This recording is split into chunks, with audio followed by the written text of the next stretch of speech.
Now, I've heard this story twice. I heard this story from one of my archaeologists here who did her thesis in Italy. And she told me personally that she had been on an excavation in Sardinia, in Italy, where they had uncovered a tomb with 5 skeletons of a family, I suppose. And those 5 skeletons all measured 2 meters 50. So that's like 10 feet tall or something. We were at a dolmen one time near my house, and I said to her, I said, "What? Who made these? Like, really? Do you guys have a clue?" She goes, "We don't have a fucking clue."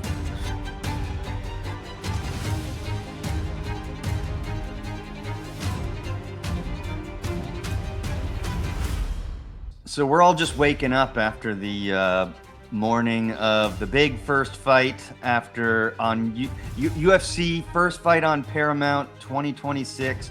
I promise everyone we're not going to talk about UFC all day. All 3 of us watched it last night, so we might as well get it out of the way.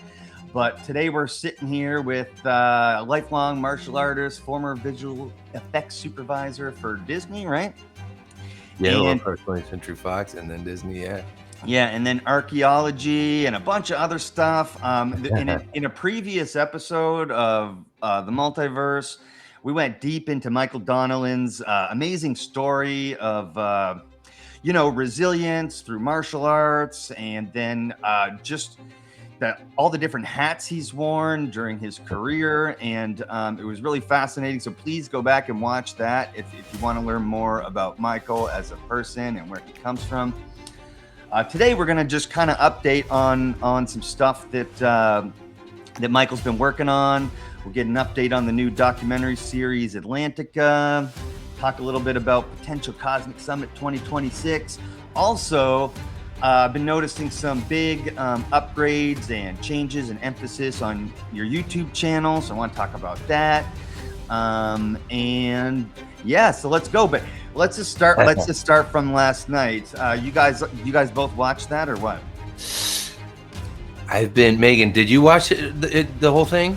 We wanted to, but we're in Canada and it's like was super annoying to try and figure out how to watch it, but we were paying attention. So once they switched it to Paramount, I have another friend in Canada who basically had to legally stream it because there's no great way to watch it. You have to pay for it like $80 or whatever, like back in the day. Yeah. Whereas now on Paramount, I paid, I think $130 for the year, which if you times $80 by 12 to 15 pay-per-views, I saved a lot of money. And I'm one of those guys who's been buying these from the beginning. So I deserve this. It's amazing. I haven't seen, like today I've been playing catch up because the problem I have watching the UFC live is timing. Is that in Spain, it's unless they're doing it in Abu Dhabi or something like that, which is I think about 3 or 4 hours ahead of me. I'll usually end up waking up the next morning and seeing the results, which is what I did today. And so this whole afternoon I've been playing catch up and interesting, pretty interesting. I love both Gaethje and Paddy. Mm-hmm. But Justin Gaethje's no joke, huh? Well, that was a war, which was weird. Justin has been very reserved in his last few fights. For Justin, he's always a chaos warrior, goes in there and just throws caution to the wind. But last night in particular, he was just throwing himself into the fire and winging shots and landing big ones, taking big ones to land big ones. And the chins on those 2 guys are ridiculous. When Paddy goes on about we Scotias don't get knocked out. Yeah. It's no joke. They apparently. Man, the guy can take a hit. What do you reckon? What's the future for both of them? Well, so Justin landed 138 significant strikes on Paddy last night, which is the most in his career, surprisingly. And So with Paddy being young and never taken nearly that much damage before, I think that's why his chin was held up so good. Yeah. But if I'm him after getting wailed on the head by Gaethje for like that and knocked down 5-6 times, I'm taking 6 months minimum off. You totally nailed it. I always, the one thing I was always kind of surprised with, I love Paddy because he goes in, he's truly skilled. On so many different levels. But I noticed that he was always quite sort of risky with the way he lets himself get hit. I think he might take a pause and think about that one again. Mm-hmm. Not nice to get hit with like his head that. Up like that. Yeah. So every time it slips through, he the number of times he got clipped because his guard's just open, And every time Gaethje corralled him into the corner, he was in trouble. And Gaethje just throws himself at him. It's crazy. It was the first time I've seen Paddy like drop with a look of fear in his face. Yeah. He had a look of, oh shit. Yes, correct. I'm in a real fight. I didn't watch I love Rose Namajunas, and I didn't watch that fight yet. Did you? How was it? It was a little slow. Both of them seemed a bit gun shy, and a lot of people thought it was a bad decision. Do you know what the decision went? Who got the decision? She lost, right? She lost, yeah. Which was unfortunate because I think they were trying to set up a fight between her and Valentina. Shevchenko, love her. Yeah, same. But she lost a split. I believe it was a split decision. So, did you catch Sean O'Malley? I did. He won. He won. I saw just a couple highlights. And I saw Derek Lewis lost. I'm a big Derek Lewis fan. I didn't see that whole fight. He got knocked out. He got knocked out. Some people aren't calling it a knockout because he wasn't actually knocked out. But like, here's the thing: he got put down. He turtled up. He was getting wailed on by a 268-pound man, right? He just turtled up, taking shots to the side of the head, and then it took him a while to get up. And you can't take from a 262-pound man, you cannot take shots to the side of the head more than one or two. You got to stop the fight like that. Yeah, no.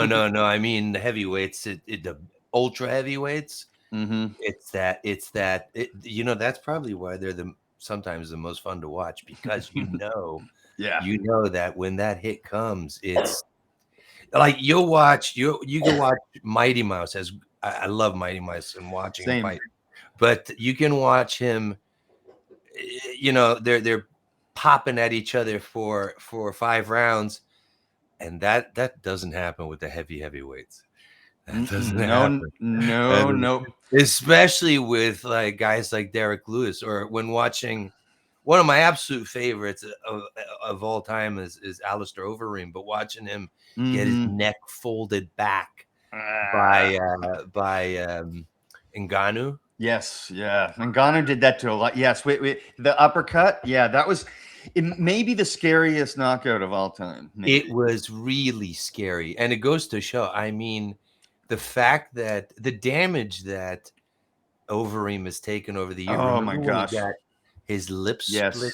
Yes. Boy. Yeah. And after you didn't notice it until until they showed the camera after the fight, and his lips just. Oh, bro! It was so like when you see proper injuries, like the guy's leg folding over. It just kind of gives you that. Change channel. There was a bunch of weird stuff that went down last night because of there was like, some minor production issues with the transition to Paramount. I noticed. Oh, really?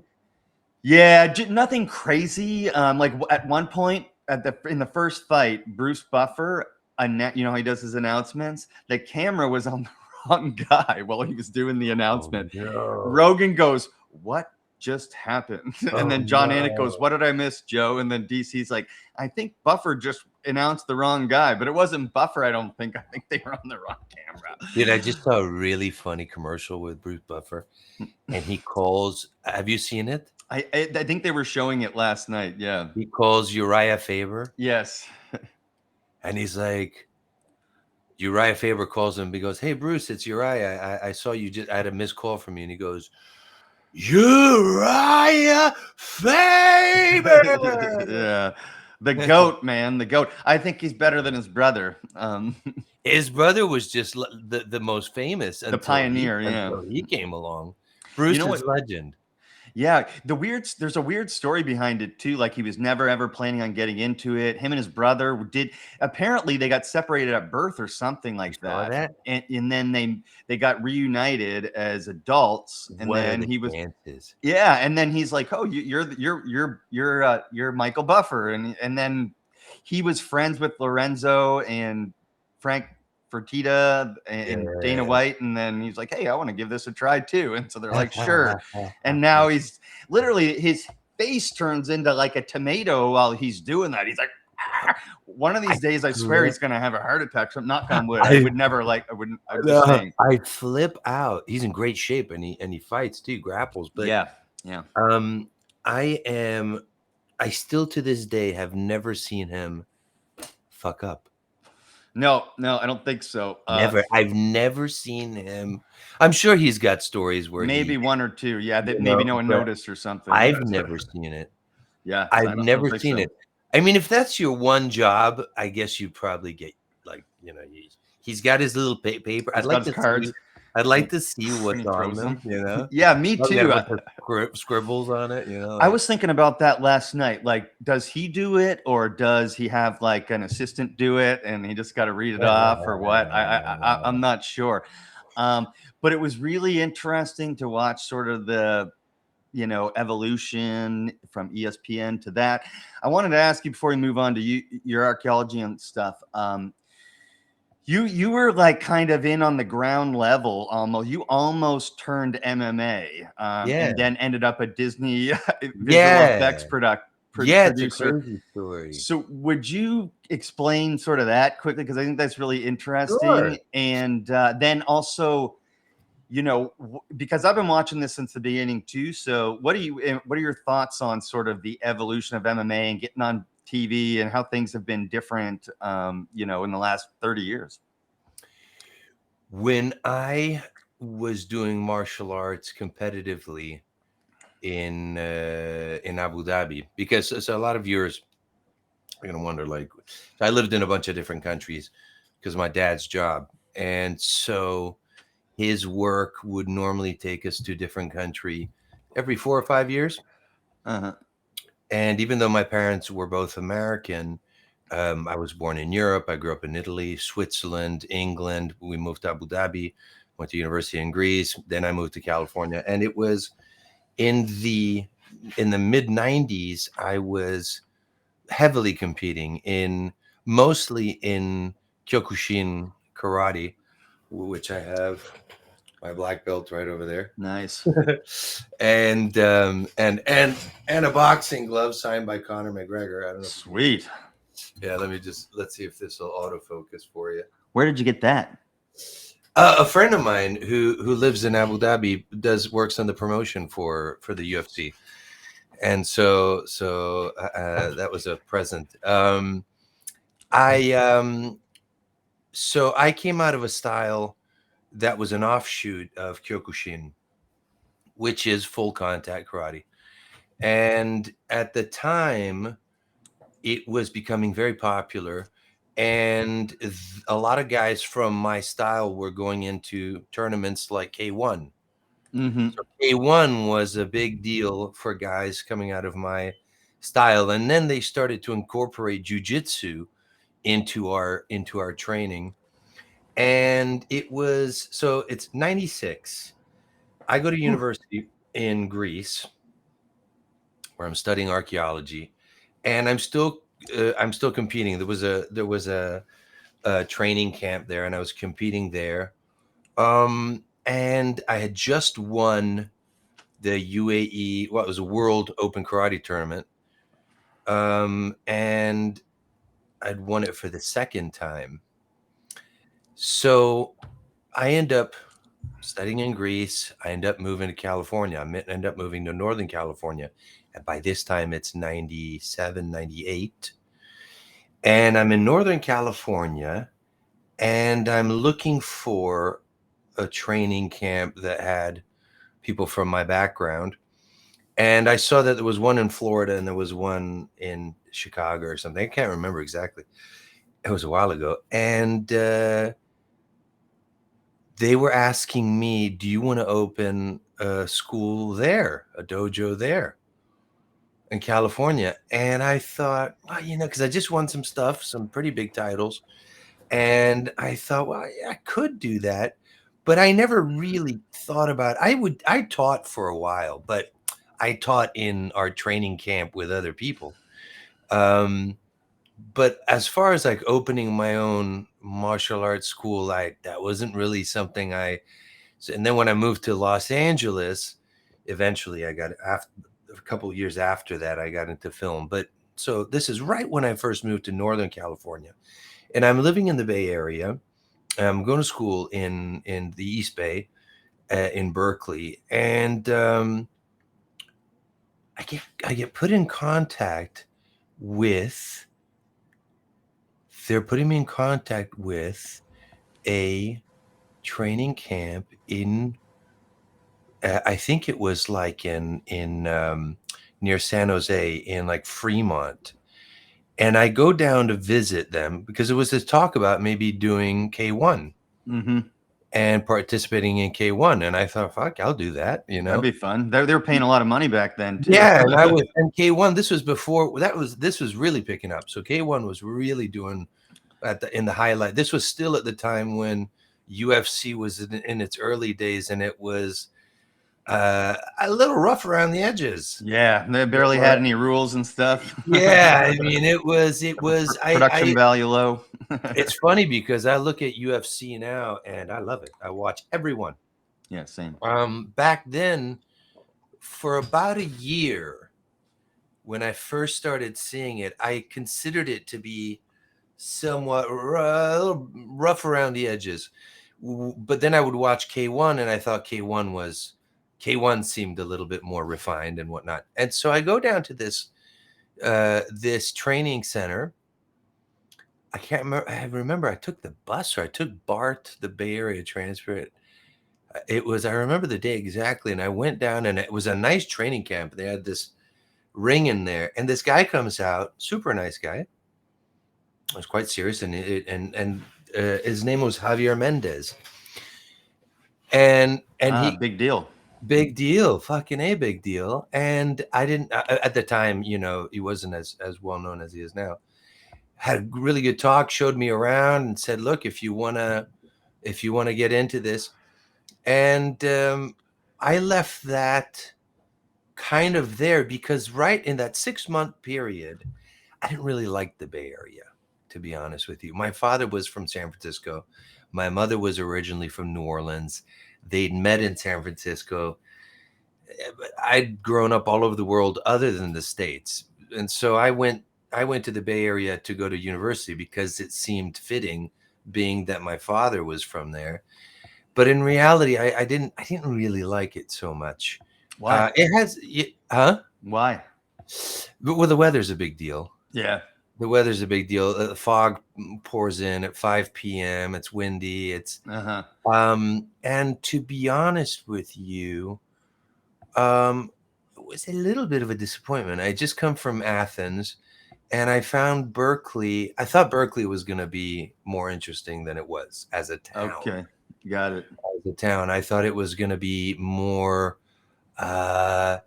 I don't know, more international. It wasn't particularly. I found it to be, I didn't find that many interesting people there, strangely, you would think.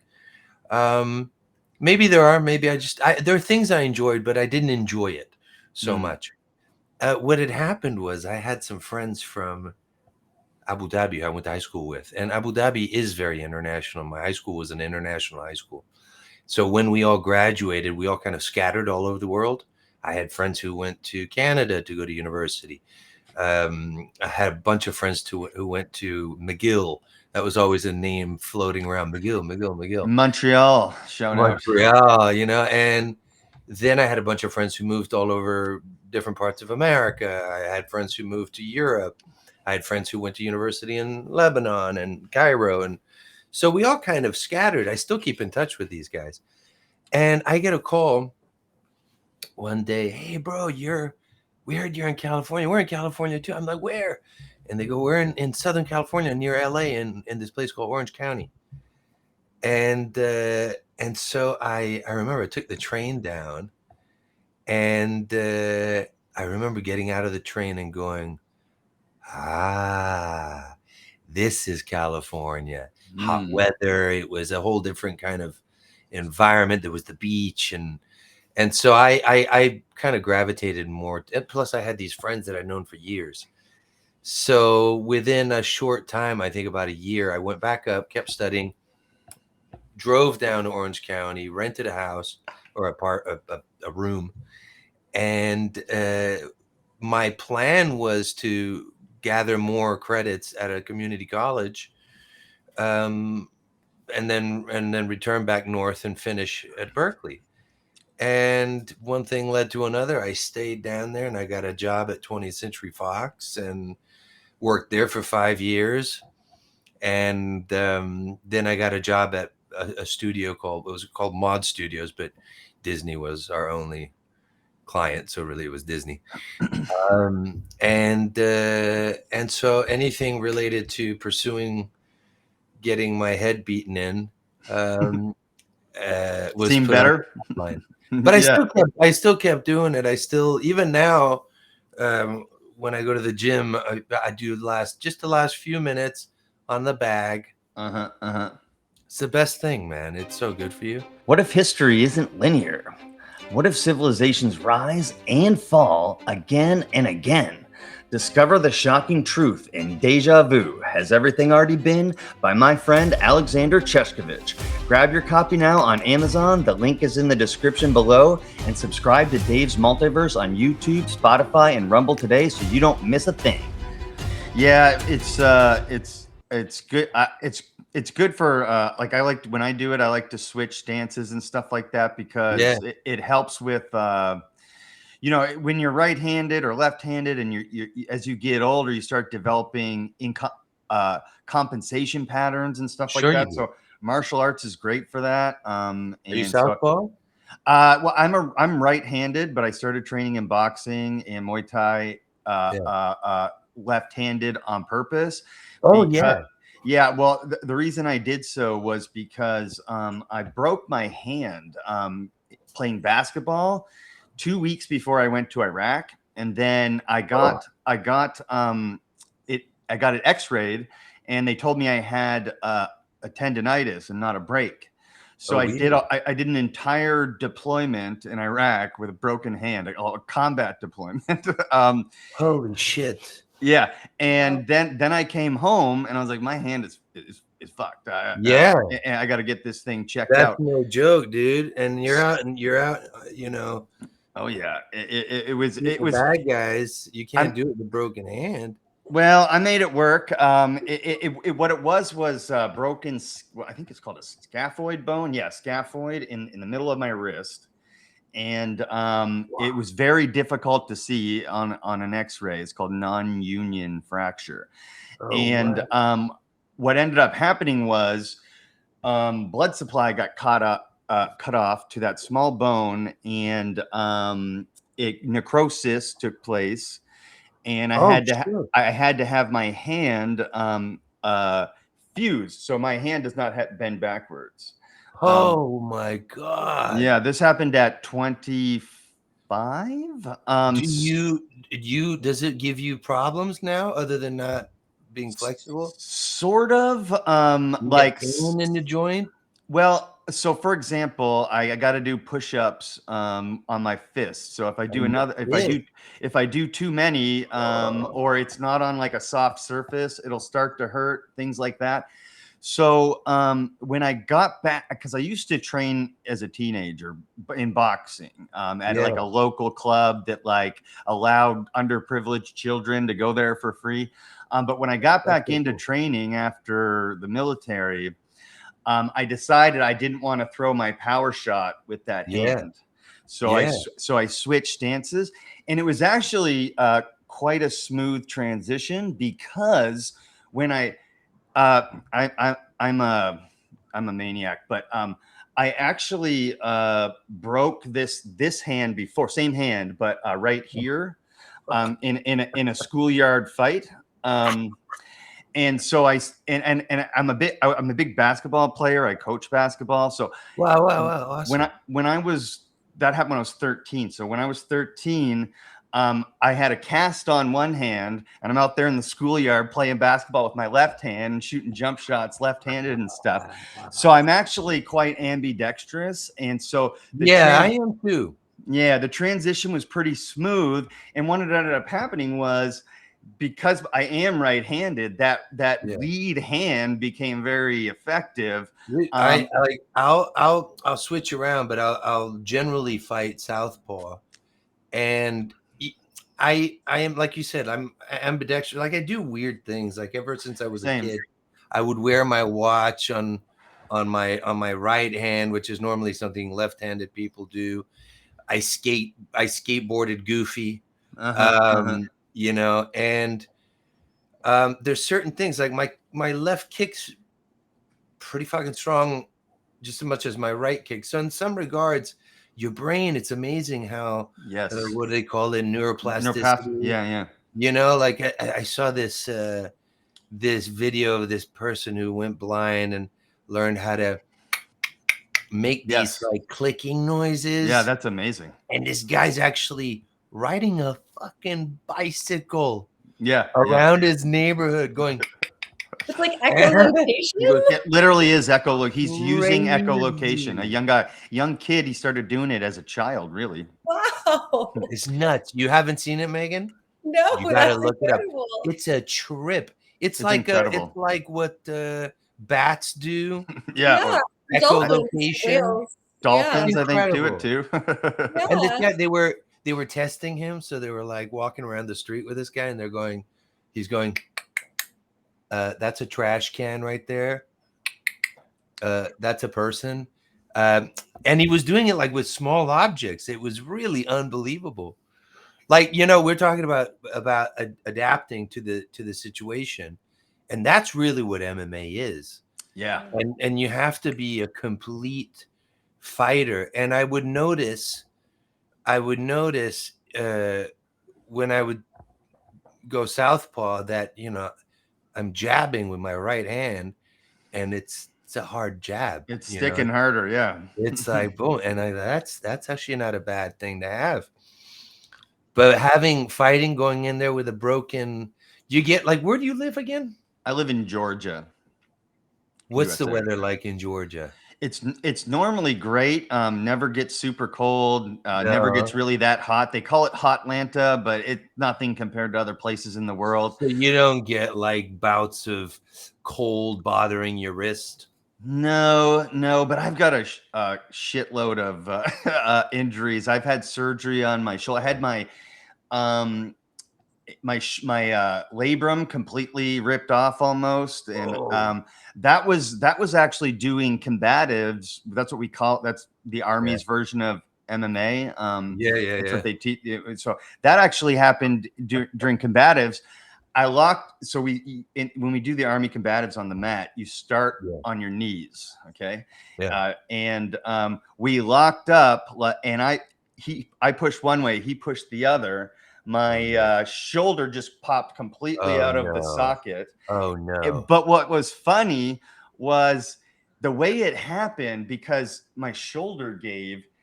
It like he came. His weight transferred over, and somehow I rolled him into an arm bar and finished him. And then with a broken, dislocated shoulder. With a dislocated shoulder, but it happened like almost instantly, and I didn't even really know my shoulder was completely dislocated. And then I got up, and it was like hanging there, and I was like, "Oh shit!" Down. Yeah, Oh, and no. I didn't say anything. I just went into the back. And I'm a medic, and I found the medical officer, and I was like, "Bro," he's like, "Oh man, you got to go to the hospital." But we had a deployment to Afghanistan coming up, and I'm like, "I'm not going to the hospital. Put this thing back in. They won't let me go." They popped So it back in. well, yeah. So we got it popped back in, and then I'm a maniac. Okay, so then I went to do like few like a 6-week training. I think it was in Louisiana, and then we were going to go to California, and this was our train up to go to Afghanistan. Oh my god! And then there I am playing basketball like on our off time in Louisiana, and I go to grab a steal a pass over my head, and whoop, it comes out. And so there's me and like 3 other medics, and me in excruciating pain with them trying to put it back in for like a good 45 minutes. And then eventually it's like, okay, we got to go to the hospital. So we ended up going to the hospital. They put it back in. There was like when it happens once, they say like it'll keep happening. Happening. And to be honest, between the first one and the second one, it actually popped out a good 13 more times, and I put I put it back in myself. Oh my god! I know, I'm a maniac. Look, when you're young, you're not really trying to take care of your body, and I really regret that, guys. I really do, because here's the thing: when I got back from when I got out of the military, in order to work on my mental health, I got really into fitness and back into martial arts.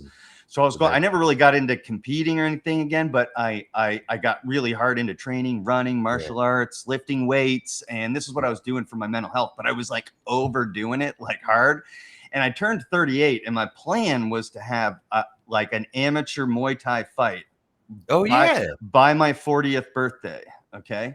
Fucking awesome. It was a great plan. I was in shape. I was training with a great group. We were looking at tournaments coming up. And then all of a sudden, my hips started hurting like crazy, like some of the worst pain I've ever felt. I couldn't sit. It was hard to walk. I was like going, what the hell's going on? This is about you, but this is an interesting story. So I ended up like having surgery on my hip as well.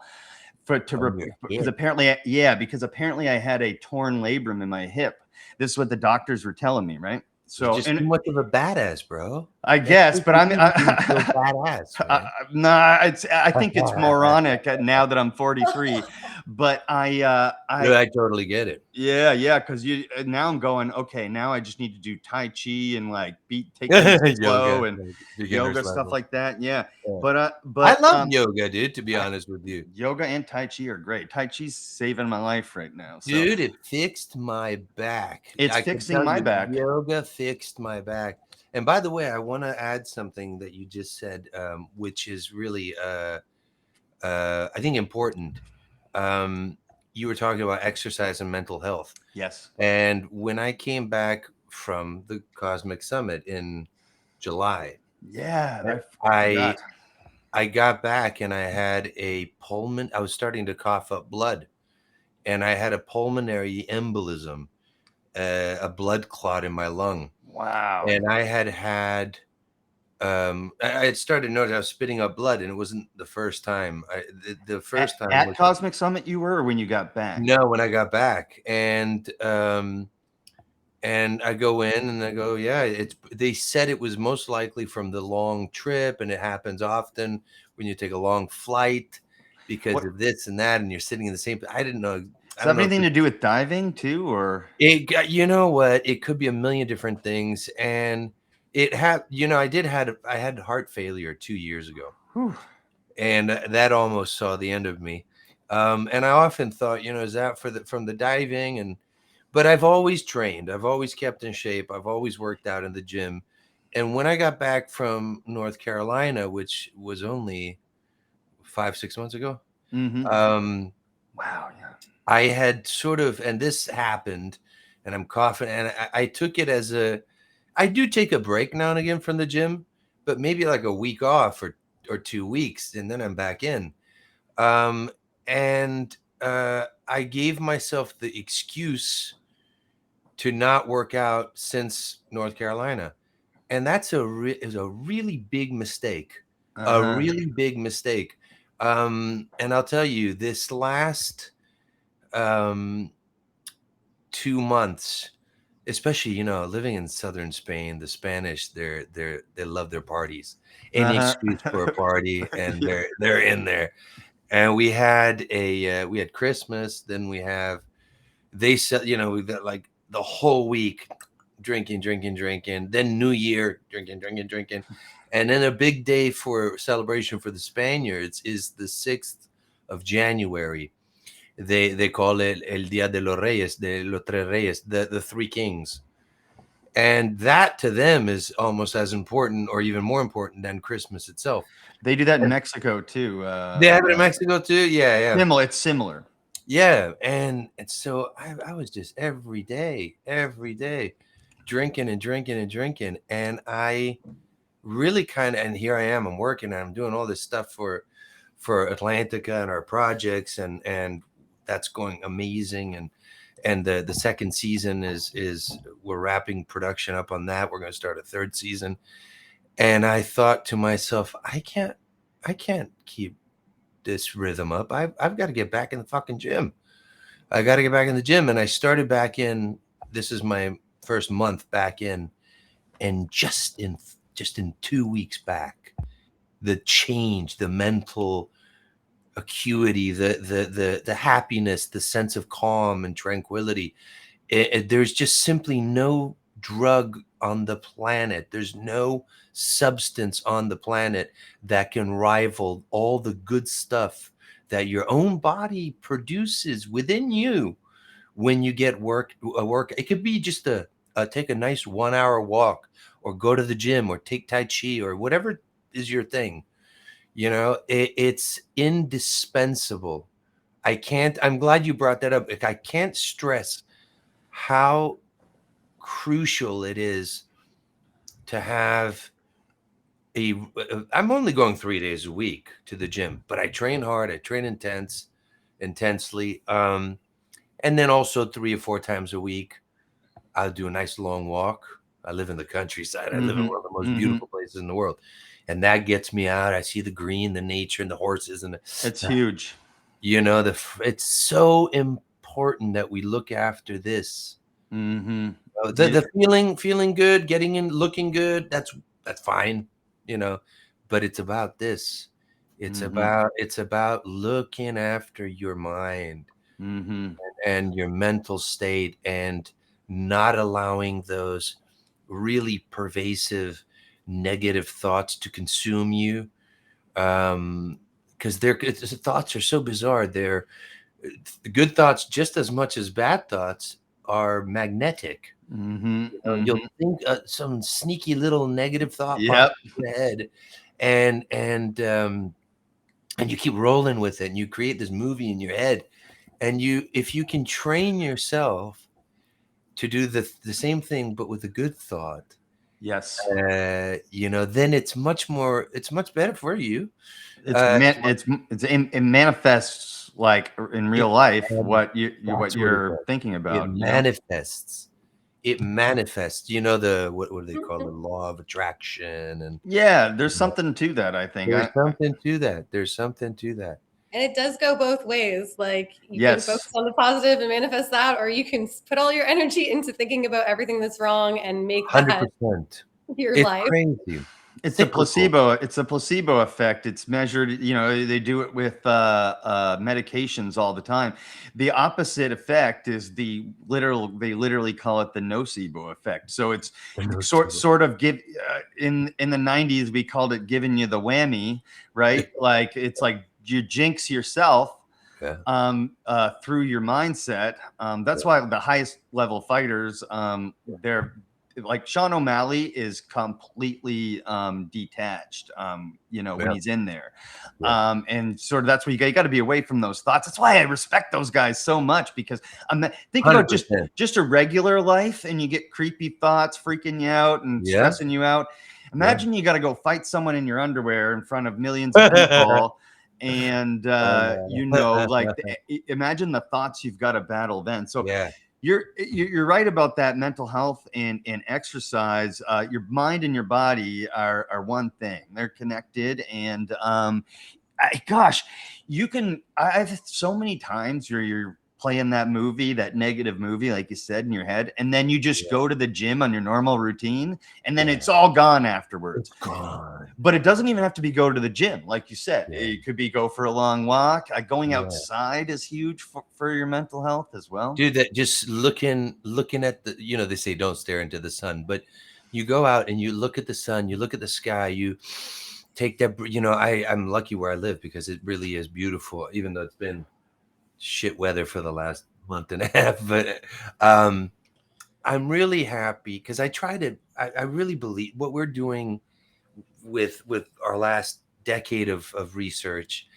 I'm so proud of, and it's been the greatest thing of my life. It's been, you know, we're talking about that time in the gym, the hour taking a walk, that moment when I'm sitting on the boat with my dive team, and we're going out to a location, and I'm sitting at the front of the boat, and I'm looking at the wind's hitting you, and it's warm sunshine on your face, and you're about to get your dive gear on. That's heaven.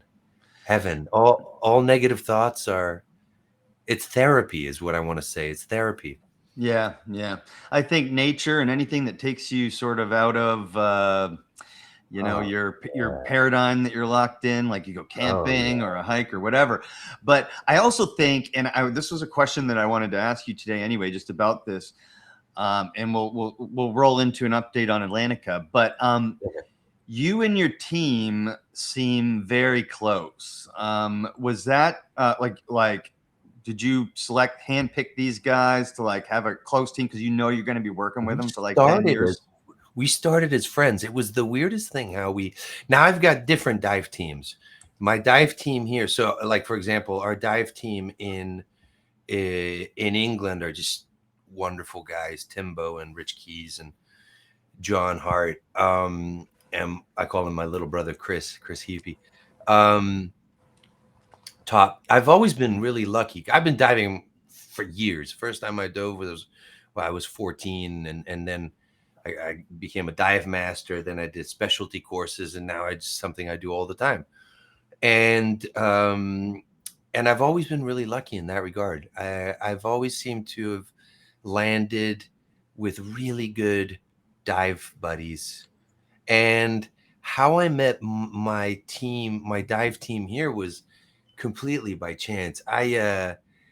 There's this adorable little restaurant bar next to my house here called Bigote, and they have like this garden and it's very Andalusian, and they've got these gardens with these tables and these plants and grapevines, and it's just wonderful. And there's always somebody there with a guitar playing flamenco. Sweet. It's fucking awesome. And a few years ago, I'm sitting there, and I get invited to a table, and they're playing guitar and they're singing, and we're all having the wine from this area is incredible, and it's a wonderful atmosphere. All friends, everybody's having a great time, and I start talking to one of them about what we're doing, and they go, "Oh yeah, I think I've heard of." He goes, "We're divers as well." And I said, "You're kidding." and they told me this story.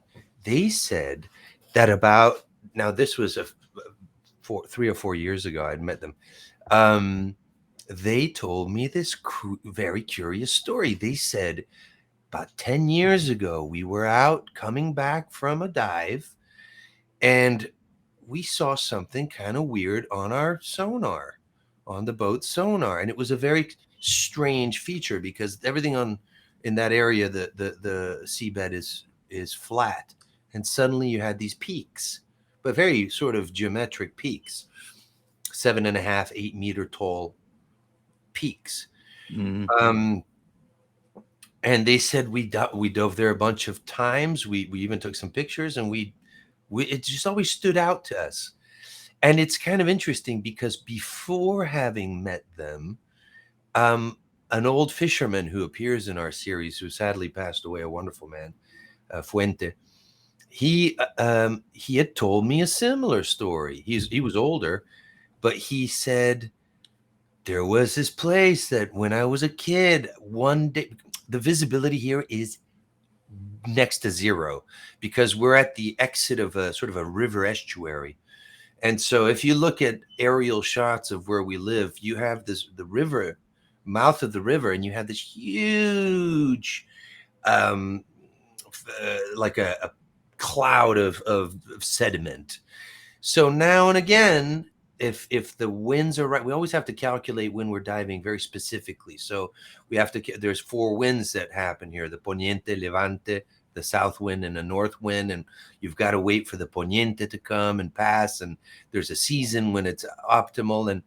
And occasionally we've gone out and we've been lucky and you can see a meter in front of you, which is nothing. But this old fisherman had said to me that when he was a kid, there was this one day of clear water and he had dived in and he saw this wall. So I'd heard this story of these structures from a couple different people. And it wasn't until I went out with them for the first time with the divers, they called me one day. They're like, "Hey, we're going to go on the boat. Let's go." And the wind just came. It's the right day. We should have good visibility. Let's hit it up. And we go in the water. Now, keep in mind, there are 35,000 megalithic structures in Europe. Things like Dolmen, 35,000. And the majority of those 35,000 structures are concentrated in southwestern Iberia, where I live. The oldest dolmen, a dolmen is like in case for viewers that don't know what a dolmen is something along the lines of like a Stonehenge, but usually a dolmen will be like you have like an entranceway and there's like a chamber inside, and sometimes they're built different ways. I always think of seeing there's like 2 stones with another stone on top kind of thing. Exactly. Very Fred Flintstone-y. Yeah. Yes. Yeah. And in fact, in our second season, you've seen you saw what we showed. We both did, right, Megan? You saw it too at the conference. At the conference. That was a very condensed version of the first 3 episodes.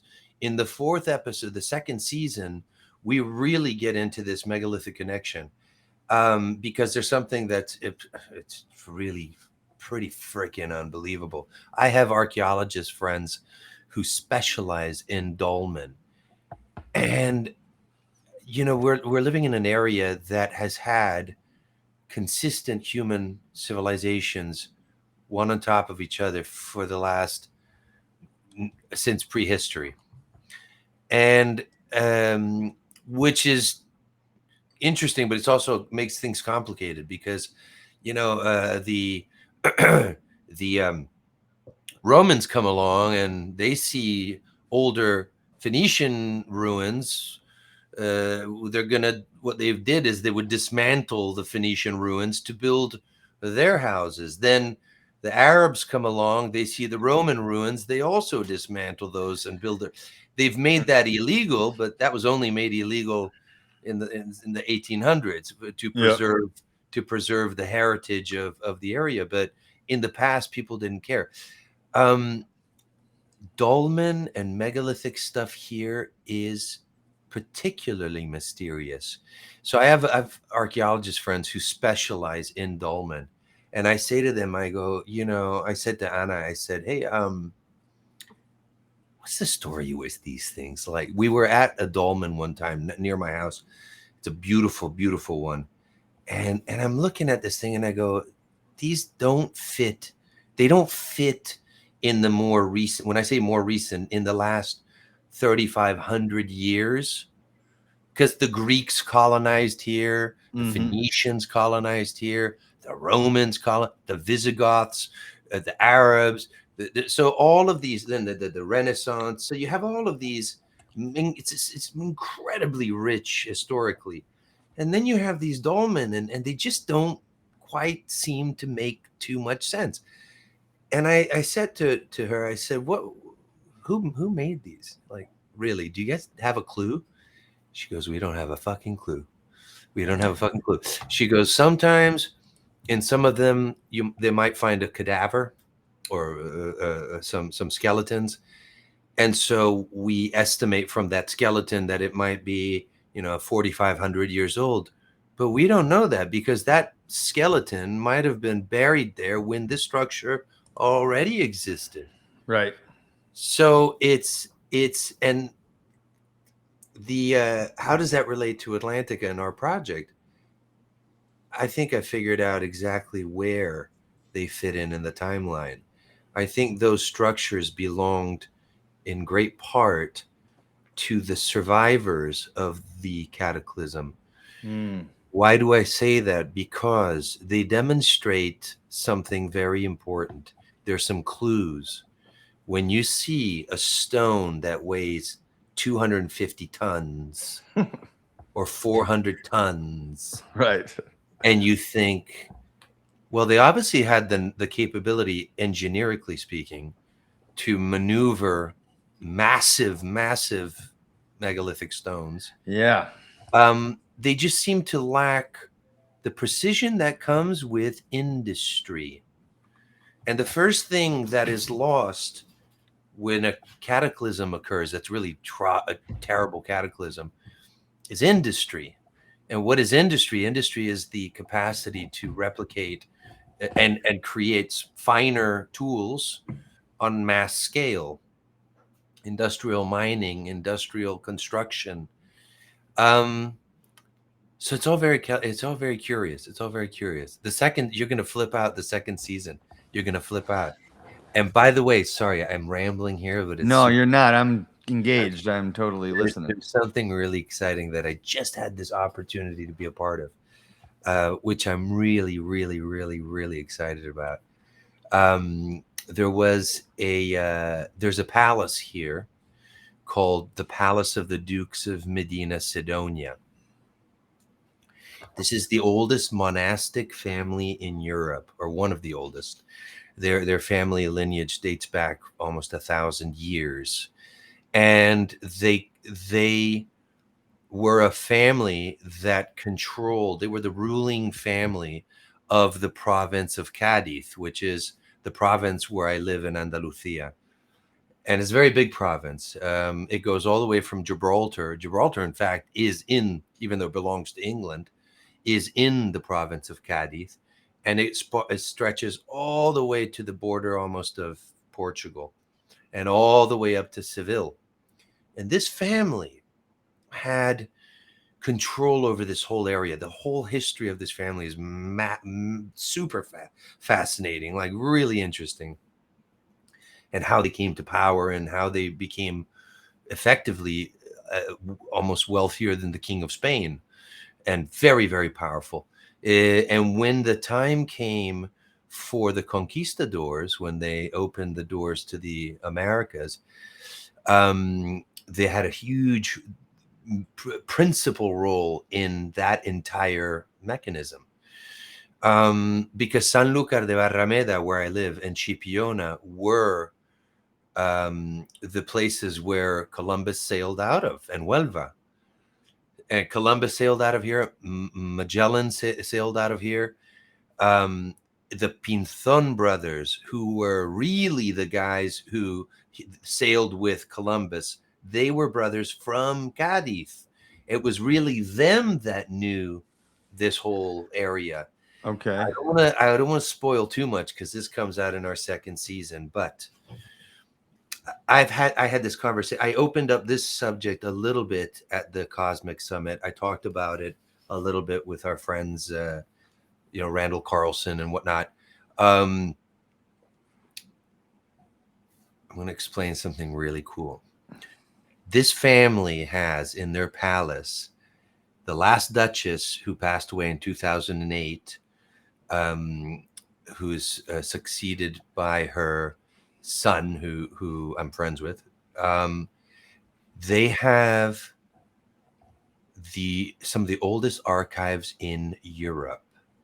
Hmm. Nobody gets to enter these archives. Nobody, completely off limits. It's like the Vatican. Wow. And most of these archives, I've been wanting to go in there, and I know these people, they're friends of mine. I keep saying, hey, I really want to go in there, and and it turns out that my wife is, her grandmother was great friends with the Duchess, and the Duchess's secretary, was a lovely lady, is also the director, the curator of these archives, still lives there in the palace. Called and said, we've been wanting for you to guys come here and see the archives for ages. I said, you didn't tell me.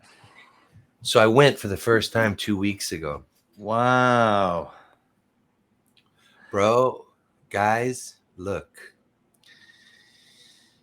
The stuff they have in there is mind-blowing. I hate that term, mind-blowing. It's overused, but it's mind-blowing. And the last Duchess had written 300 books, many of which were books about history, which is no surprise considering she grew up having access to these incredibly rare archives. She writes this, one of her books, she writes that Columbus was not the first man to go to the Americas. Now, how does this have to do with Atlantis? They knew, Columbus and the Pinzon brothers knew that the Atlantic Ocean has underwater currents. And to go to the Americas, you had to pass by the Canary Islands. And to return, you had to pass by the Azores. So I get this question all the time. And also, when you read the Timaeus and the Critias, Plato's texts on Atlantis, he makes a very peculiar comment at the very beginning of his writings. He says that the priests of Sais, by the way, we just got back from a trip to Sais, to the ruins, the remaining 5 stones of the temple of Sais, of these priests who had the ancient knowledge that they passed on to Solon, and then Solon passed it on through several generations until it got to the ears of Plato. He talks about this incredible ancient empire called Atlantis, whose capital city was just outside the Straits of Heracles, outside of the Mediterranean, just into the Atlantic, in the region known as Cádiz. That's where its capital was, Cádiz, where we live now. And so there's always this debate about, and I had this conversation also at the Cosmic Summit with Randall. There are a lot of people who have their own theories. I've heard all sorts of colorful theories about where it might have been. Some Indonesia. Where? Indonesia. Indonesia. Megan. You know what team I'm on. Megan, you know what? I'm such an idiot. Because it just clicked that. You know who? Remember who she is now. Oh, you remember me now. It just totally clicked. Holy smokes, how are you, my dear? Yeah, it's so good. It's very good happy to see you today and hear what's going on with your Atlantis. You'll have to forgive me. I feel like such an idiot. No worries. I feel like such an idiot. No. By the way, look. I'm the first to say there are amazing things all over this planet. Yeah. That are from the same era. Yeah. Absolutely. It's just all amazing. It's just the term Atlantis. We have to, if we're going to use that term, I've actually really just started to use the term that we're discovering the ruins of an ancient Atlantic culture. So not to scare anybody off. You said that last time we talked, and I think that's a good move, to be honest. Yeah, do I know what it is? Yeah, sure. It's exactly what Plato was talking about. But here's the interesting thing. Plato tells you that this empire, even though it was centered over in just outside the Straits, controlled the majority of the Mediterranean, spanning all the way to Egypt and Greece, right? And the Tyrrhenian Sea in Italy. So So then you have in places like Sardinia, the Italian island, and Malta, just south of the tip of Italy, with all these strange prehistoric things. Mm-hmm. You go, yeah, because it's all connected, right? So when I hear, there's one very interesting piece of text that Plato says. He uses this. He says, just outside the straits, into the Atlantic, in the region of Cádiz, but not as far as to reach the opposite side of the great ocean, the Atlantic, to where you would reach the boundless continent. So in these archives, there are texts written by the first conquistadors, the educated ones who arrived in the Americas and said, holy shit, Plato knew about America? Mm-hmm. So the Duchess, the last Duchess, passed away in 2008. In one of her books, one of her many books, she states that Columbus was not the first to travel to the Americas. So I had this incredible privilege of looking at a bunch of maps and looking at a bunch of documents, and they knew, previous to Columbus, they knew about these underwater currents. So what do I think of the Azores? What do I think of the Canary Islands? They come out in our second season. Do I think they were part of the whole thing? Yes. Not the capital, though. It would be unlikely, first of all, because it's not where Plato describes the capital as being. But they would have been very important places. If you're on a boat, you want to be able to stop, refuel, and refill, restock your galleon. I mean, that's how we have our system set up now. Yeah, hasn't changed in 1,000 years. Yeah. So so it's all really curious. I just thought I'd tell you about that visit to the archive. That's exciting. Were you able to get video in there? Probably not, right? It's, baby steps. They don't let anybody in there at all. And I'm very lucky because they're becoming very good friends, and they can see that our research has been so thorough. We've appeared on just about every kind of a podcast here in Spain, and they see the international interest in this subject. And the funny thing is that anybody, you talk about this subject to any old people from Sanlúcar, and they all say, when I was a kid, I saw this thing on the beach. Or another one, when I was in my 20s, I worked construction and we were doing a dig and we suddenly ran into these megalithic stones. There are thousands of stories like that here. Just today, because we've had this storm going on, in a beach that we have an American base right next to my house called Rota, 15-minute drive from my house. And on the beach in Rota, all the sand's been washed away and these structures have been appearing. So I can't wait to go. I can't go film it now, really, because it's raining and windy, and I like to film when it's pretty and sunshiny. But anyway, yeah, it's really cool. It's the story's expanding, and on that note, every single element of Plato's text, every single element, without any exception, even when he talks about the animals, he talks about horses and bulls. And this area have the oldest horse breeds and the oldest wild bull breeds are from here, from Andalusia. Even the famous stories of Heracles battling the bulls of what was it, Heracleon? I can't remember. But those mythological stories didn't happen in Greece. They happened in Iberia. And then he ended up taking a boat over to North Africa, which thousands of years ago was completely different to what it is today, sociologically and whatnot, and culture-wise. So they obviously were there as well. it's really a fast. And then he talks about elephants, and you think, but there aren't any elephants in Spain. Well, it turns out that in prehistoric times, there was elephant trade here. There was a massive flourishing ivory trade, not only with the African elephant, but also with the Asian elephant, which goes to show that in prehistory, they were trading elephants they were trading transcontinentally. The one thing I've learned is that the past that we have in our heads was not at all like the past that really happened.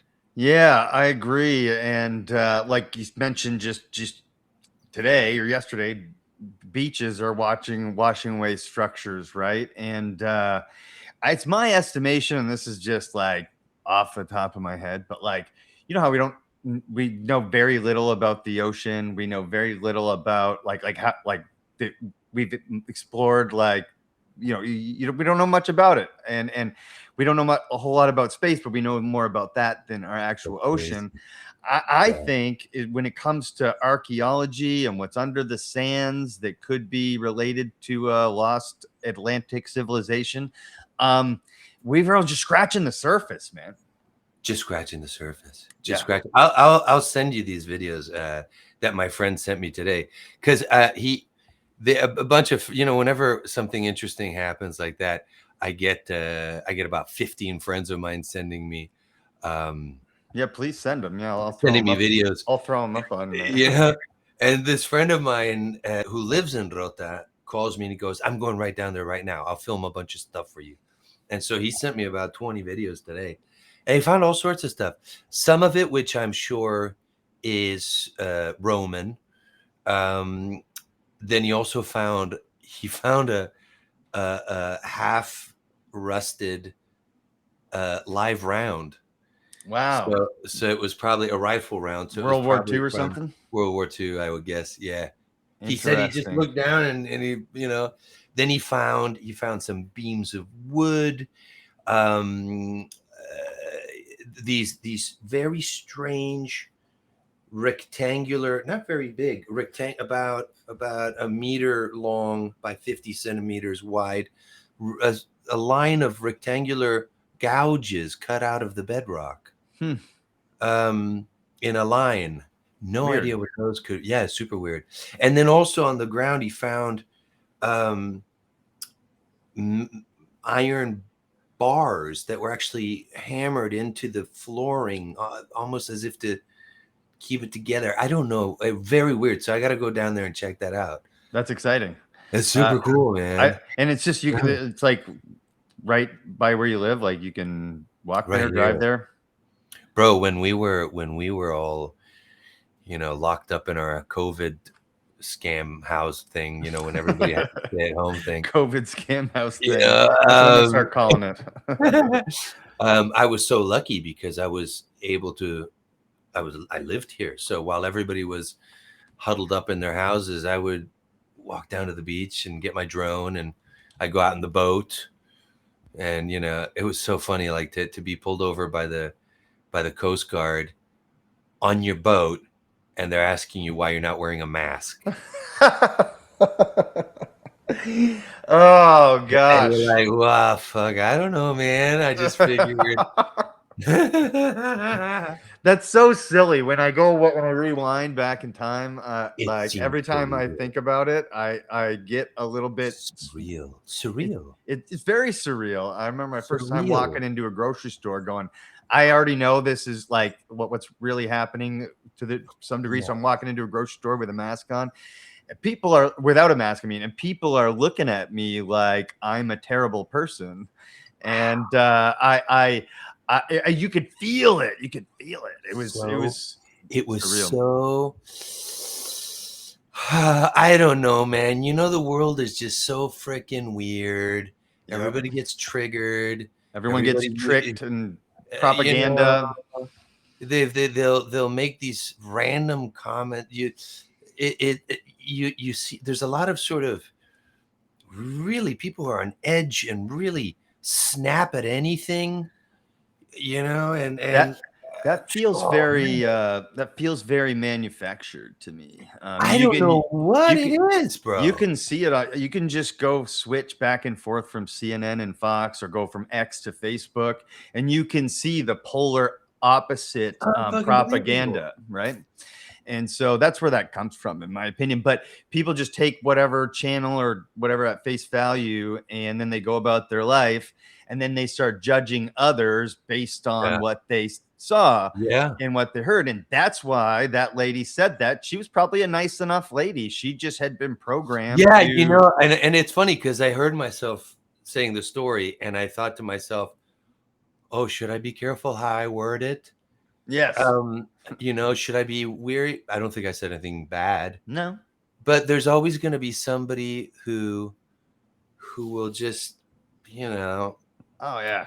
I run into that with this occasionally, my show, like just some random person will be like, I can't believe you platformed that asshole. And it's like, you know, it's so weird.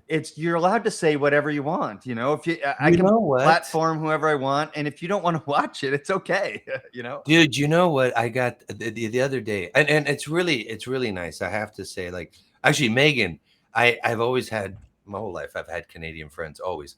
I always found them to be like it's sort of a cliche, but like really nice Americans. Yeah, you know, but they're not American, and that's noticeable. No. You guys, and I've had great times. I think the best thing about Canada are the people. It never struck me that Canada, maybe now is changing, I don't know, but has like a crazy road rage problem or people blasting each other. Are people slightly more considerate towards each other? We're pretty considerate. Yeah, like you bump into someone else accidentally and like they apologize to you. Where I live, like people get to a stop sign and like everybody just like waits for the other person to go first, even though they got there first. And you're like, we just like follow the rules at least, so we're not all just looking at each other, like waiting, like giving the other person a polite right of way. Like it's fascinating how two places that are so similar in so many ways can be so different at the same time. I used to play this funny little game.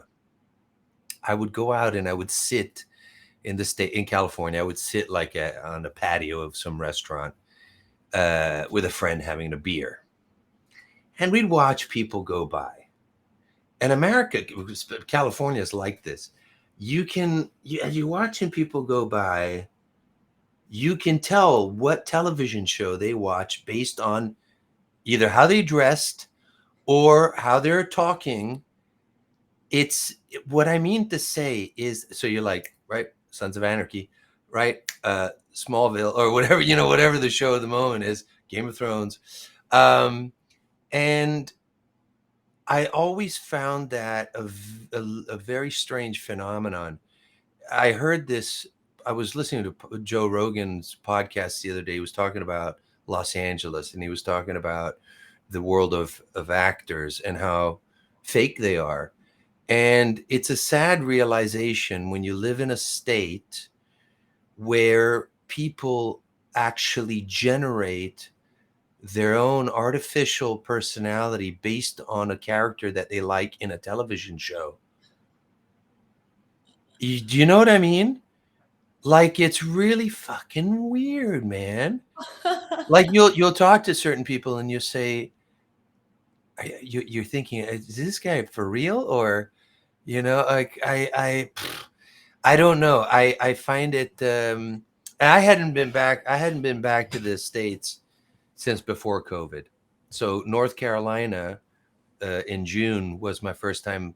I'd never been to North Carolina, but it was my first time back in quite a while. And I was curious to see, I wonder how much stuff has changed. I know it's not California, but I wonder how much stuff has changed since I was last back. I think the cost of living surprised the shit out of me. Yeah, it's expensive. Yeah, bro, I ordered like 2 awful glasses of wine and they were like $28 plus tip. And it was like the worst wine I ever had. And I was like, what the fuck? Are you serious?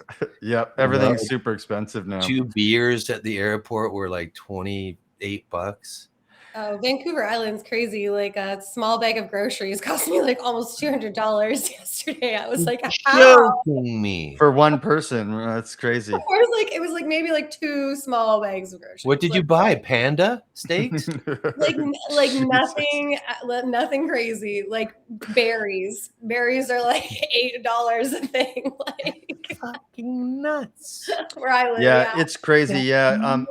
I remember like just even 10 years ago, 8 years ago around here, like milk was like $2.99. Now it's like $6.99 if you want like quality stuff. $6.99. Yeah. If you want quality stuff. Yeah. I don't want to like all of the people that I know here, because this town that I live in is heaven. It's paradise. And the people are really sweet, and it's not very touristy, but I do have a handful of they call it, there's the word here that's giri. They don't use the word gringo here. They use the word giri. So giri refers to Americans, Germans, French, Brits, anybody that's not Spaniard. Mira el giri. They're always telling me, don't mention this place, because they don't want this place to be flooded by tourism, because it's just pure and it's wonderful. I don't want it.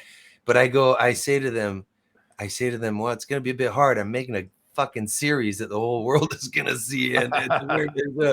But I'm out at this little beach bar yesterday, which I go to all the time. I arrive at 12:30. I had breakfast. I had ham, eggs, cooked on a fireplace. I had 3 coffees. Then, because I'm only allowing myself to like drinking on Fridays and Saturdays, and I stick to wine and beer. So I start off and I have 3 or 4 radlers. Do you know what a radler is? I don't. It's like a lemonade and beer. Okay. Yeah. I had 4 of those, and then I started with the wine, and I ended up. I stayed there. Friends came. My Canadian friend from Vancouver, who just retired here, came, and I must have polished off, I think, 5 glasses of wine. Whew. So then I go to pay, right? And I've been there the whole fucking day. And I go to pay, and it was $28. Yeah, it's wild. Had the inflation that's here in the States, that like everything is. I watch a lot of true crime and show with my wife, and so oftentimes they'll do like a story about a crime that was committed in the 80s or whatever. It's usually like fraud and things like that. And it's like, this guy stole $30,000, which is in this day and age is like 120. And it's like, how is that even possible? That doesn't even make any sense. On the flip side of a very similar coin of you have Atlantis here, and then the famous Lemuria, which suffered the same fate according to mythology on the other side of the world. And so when we're living in a time where drones, even scuba diving's not that old, satellite technologies, scanning technologies, the hydrographic scans that we do underwater, all that stuff is really relatively recent. And for the first time, I think this is really the most exciting thing about what's going on right now, is that we're living in a time when we have at our disposal all these tools that are allowing people to find, oh my God, this city hidden under the canopies in the Amazon, or the stuff we're finding under the water, the stuff in Indonesia. Yeah. It shows, I think, quite conclusively, something terrible happened, almost completely wiped us out. Somehow, being persistent and with perseverance, we managed to get through it. But like like Graham Hancock says all the time, we're a species with amnesia. You know, we have this. But when you find stuff all over the world that seems to be advanced, and it seems to be has no, it's a big mystery because nobody's written about it. It's nobody knows about it. But what we can deduce from it is that something really impressive was going on over there, over here, really impressive, everywhere, really impressive. Yeah, everywhere, really impressive. Yeah, no joke. Yeah, stuff that like experts can't explain today, like a lot of stuff, not just like one or two examples, like lots of stuff, tons of stuff. Tube drills, the statue faces, the giant blocks. You know, that's just Egypt. It's so, you know, actually, you had brought up a subject of Egypt and bureaucracy and whatnot, and the big void, and that's where that before we went, that's where Matt Bell is at with that right now, is sort of playing the waiting game, but he's optimistic that they'll get to do the project, which is super exciting. Well, I wish him the absolute best. Look, we have a couple projects in Egypt, and one of them is the Hawara Labyrinth. Mm-hmm. Yeah, that's an exciting one. So that was actually the first project that put me in contact with my partners right now at Merlin Burroughs, with whom we have a bunch of different cool discoveries, including a wonderful shipwreck of the Bonhomme Richard, Bonhomme Richard, Bonnie Dick. And when I first started with them, we went to Egypt, to Hawara, to the site of the labyrinth, where a gentleman, Belgian guy from, alongside this, what's called the Matahara expedition, I believe, and his name's Louis de Cordier, and I met with him, and we had heard his story of how he had gone out there and in 2008, and he had done ground penetrating radar there and ran into some problems, but they did detect stuff. And there was, here's the problem with Egypt. They were teaching, there was a flourishing tourism industry in ancient history going on 3,000 years ago in Egypt. So there's, you know, half the time when somebody pulls out a trinket that they find in the ground somewhere in Egypt, it could well be that it's actually just a really old replica that they were selling in a souvenir shop 3,000 years ago. Right, when Alexander the Great rolls up or something like that. Yeah, you know. So and his crew. For example, we just went to the Temple of Sais, and it's the location of where these very famous priests, the sect of priests, I say priests, but in reality, in that time frame, these were not just sort of priests as we think of them today. They were also sort of the gatekeepers of ancient knowledge, and they're the directors or the gatekeepers of these ancient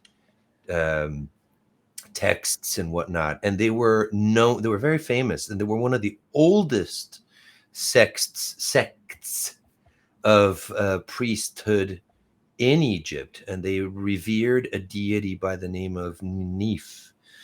But their biggest claim to fame was that they had the ancient archives of the beginning of humanity, and they also had this ancient knowledge of ancient civilizations that had vanished and been destroyed, and over the other. And so when we went to the Temple of Sais just a few weeks ago, there's just a few blocks of stone there, completely nothing left, but something is left. So we know they existed. The labyrinth in Hawara, the first thing you see when you go there is what looks like fields. It's out in the middle of the flatland, farmland. And what you see is a bunch of what they look like dunes. Your puppy, let him in. My dog's flipping out. Let him join the party. Marshall was on Joe Rogan the other day. Yeah. Yeah, he was literally just hanging out. She's my baby. She's so cool. The problem is when you arrive at Hawara is that you see what look like dunes and you realize they're not dunes at all. These are looters' pits. So over the centuries, people have been... So for the last X thousands of years, that place has been looted. Looted and tourism and all that stuff. Totally. So, and the last person to really go in there before they flooded it, it was actually a strange story because Napoleon, for whatever fucking reason, told one of his engineers to build a canal right up alongside of this pyramid that sits on top of the site of the labyrinth. And in doing so, it flooded the entire labyrinth. And the last person who had written anything about this labyrinth before it was flooded was a Jesuit priest who had gone in there and he had seen his walls covered in gold and statues and writing and yada, yada, yada. Why am I saying all this? Because of something you mentioned earlier. The red tape, Egypt, Matt Beal. It's Bell. What's funny is everyone calls it Beals. He even said that when I talked to him. He was like, because they're a 4th generation retailer that's been kept in the same family for 4 generations, and I called it Beals my whole life. Everyone did, and I made the mistake too. Yeah. Yeah. It has an S at the end. Just Beals is the name of the department store that he's the CEO of. He's the CEO of a major retailer here in the United States. Interesting. But you know, the one thing that struck me is he seems like the kind of guy that when he sets his mind to something, he'll go do it. Oh yeah. And it seems to me also that he has the resources to do it. So good for him. Which is nice, yeah. Which is nice. And he seems like a very sharp guy. So if he's able to cut through that red tape and actually make the right connections, Egypt's full of pirates, bro. It's full of pirates. And to some degree, even though, like, what do I really think about Hawara, for example? It's one of our projects. What do I think about Hawara?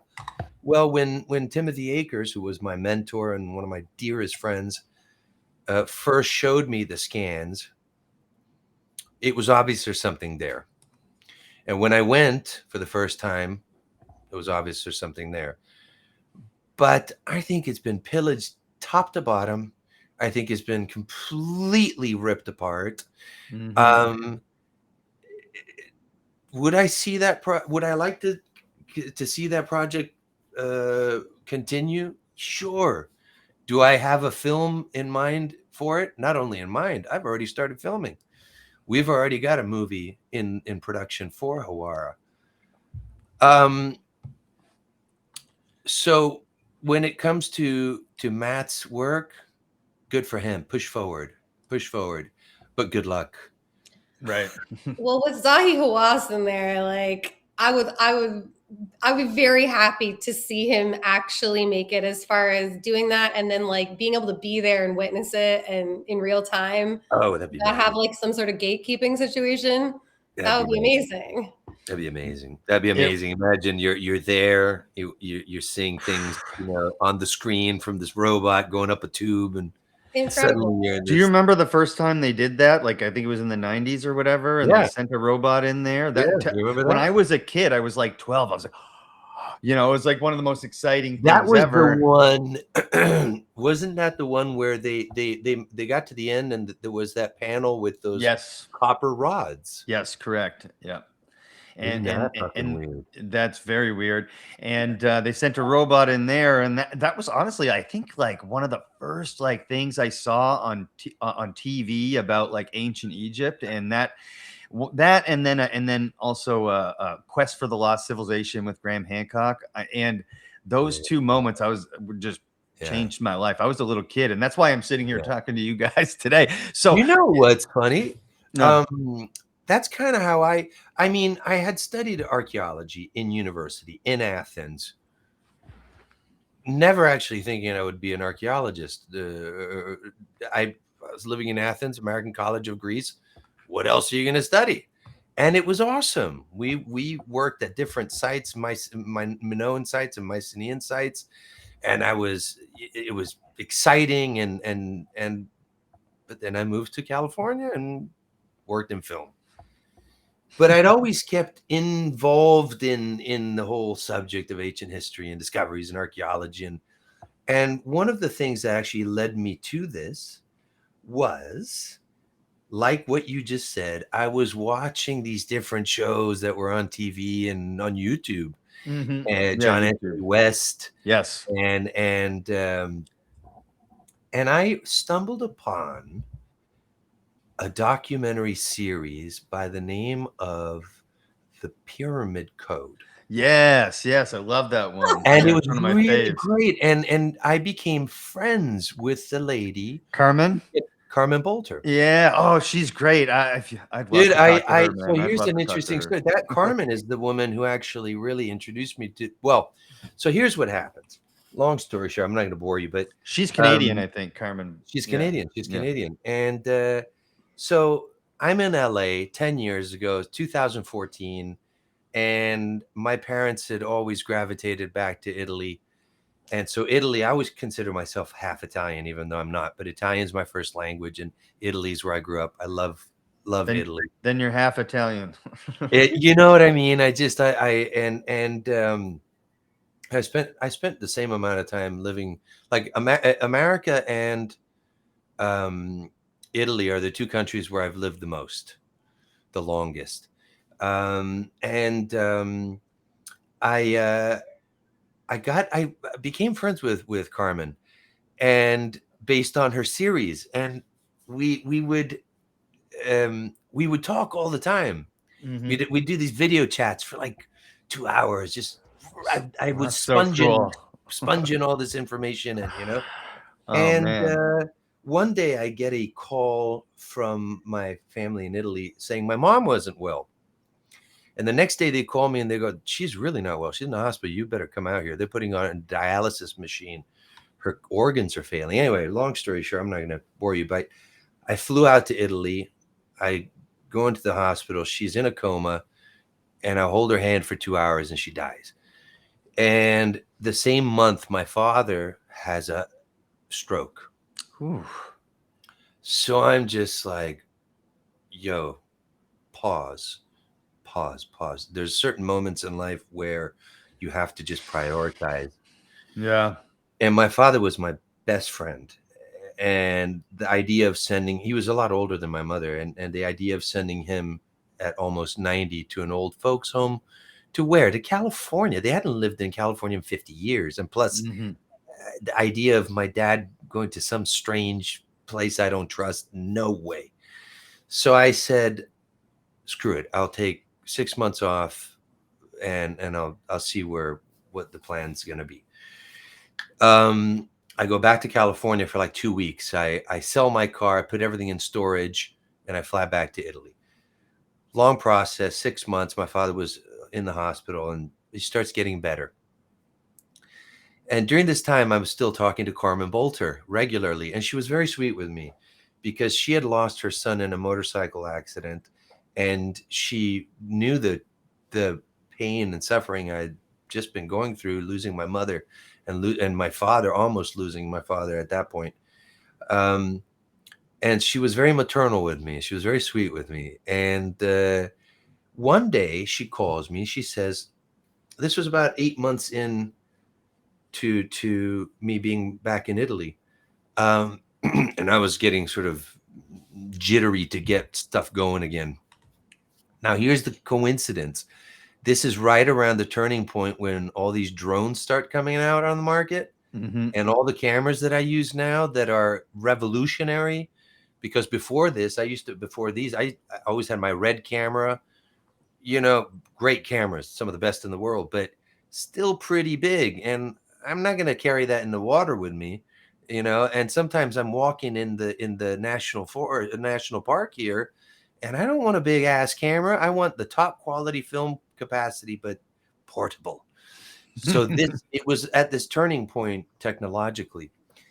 So one day she says to me, "Listen, I'm going out to meet these guys in regarding this project in Hawara, and I'm going to be meeting them in Spain." This was way before anything about Atlantis, anything like. I didn't wake up one day going, "I'm going to go look for Atlantis." No, I loved archaeology. I'd studied it. I am an archaeologist, but I never really thought I would be doing this professionally. And so she said, "Look, you're only a 2-hour flight. I'll fly out from Canada. You want to meet there?" That's how this all began. That's how I met the people from the Hawara project. And then that's how I met my partners at Merlin Burroughs, who are my dear friends. And they do scanning. They do satellite scanning. Not all that different to what Filippo Biondi does with his team.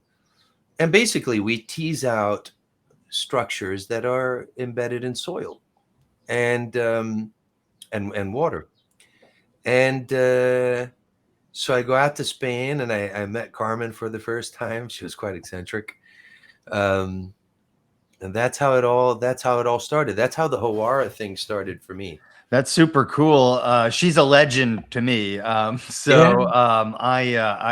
think it's super cool that's how it started. I didn't even realize she was doing. I didn't realize she's still working. Like, she's still doing this. She died. Oh, I did not know. Rest in peace.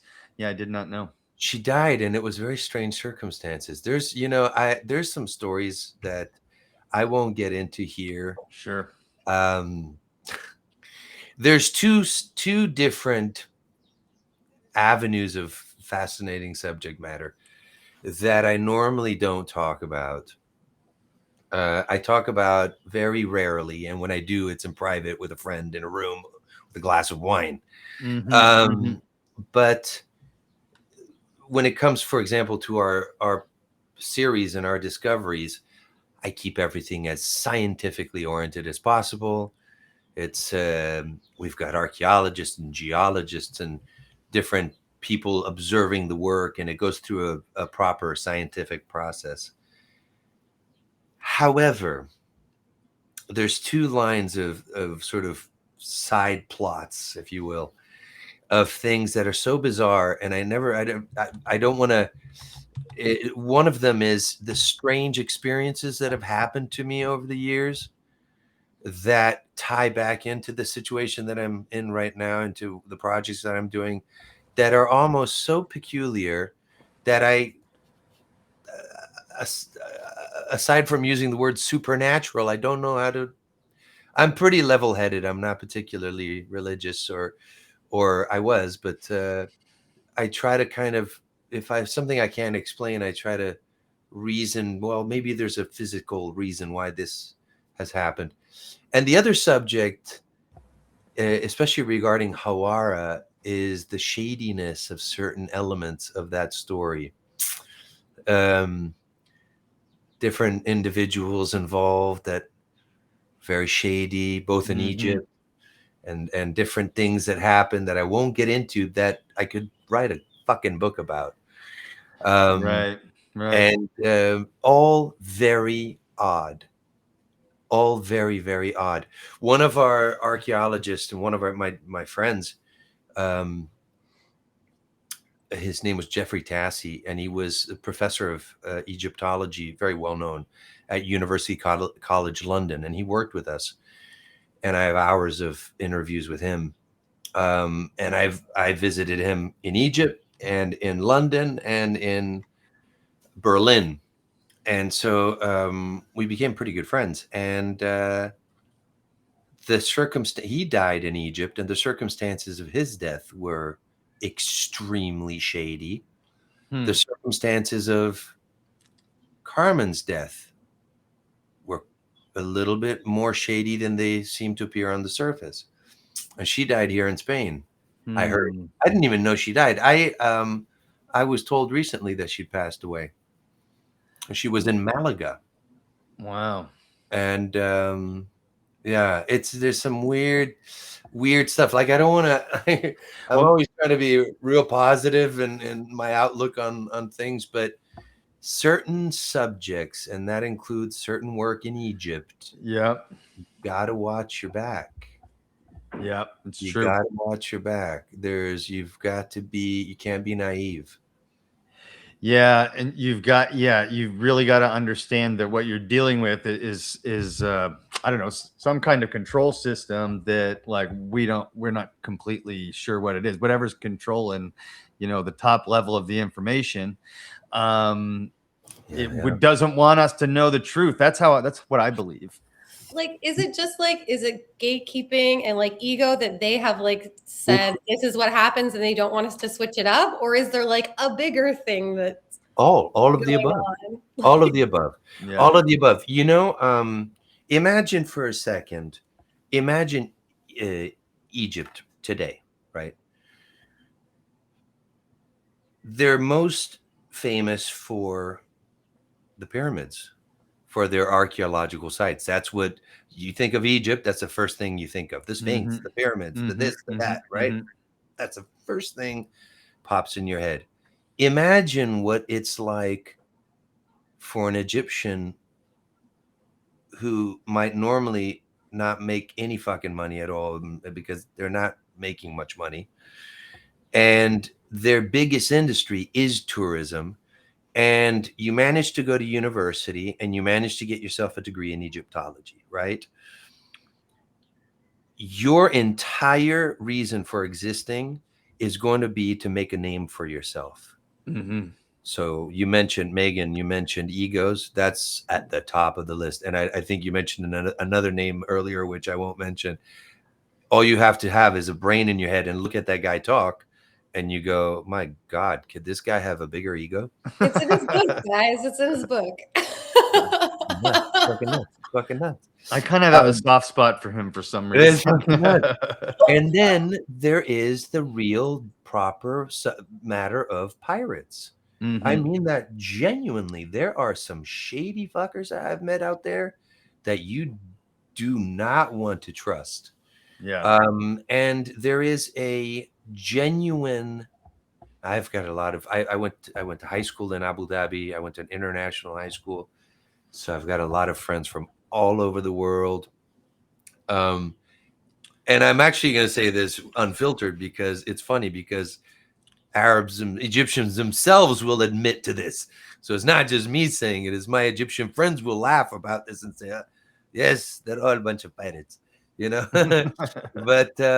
it's true. They're looking at I want to make money, and I want to make a name for myself.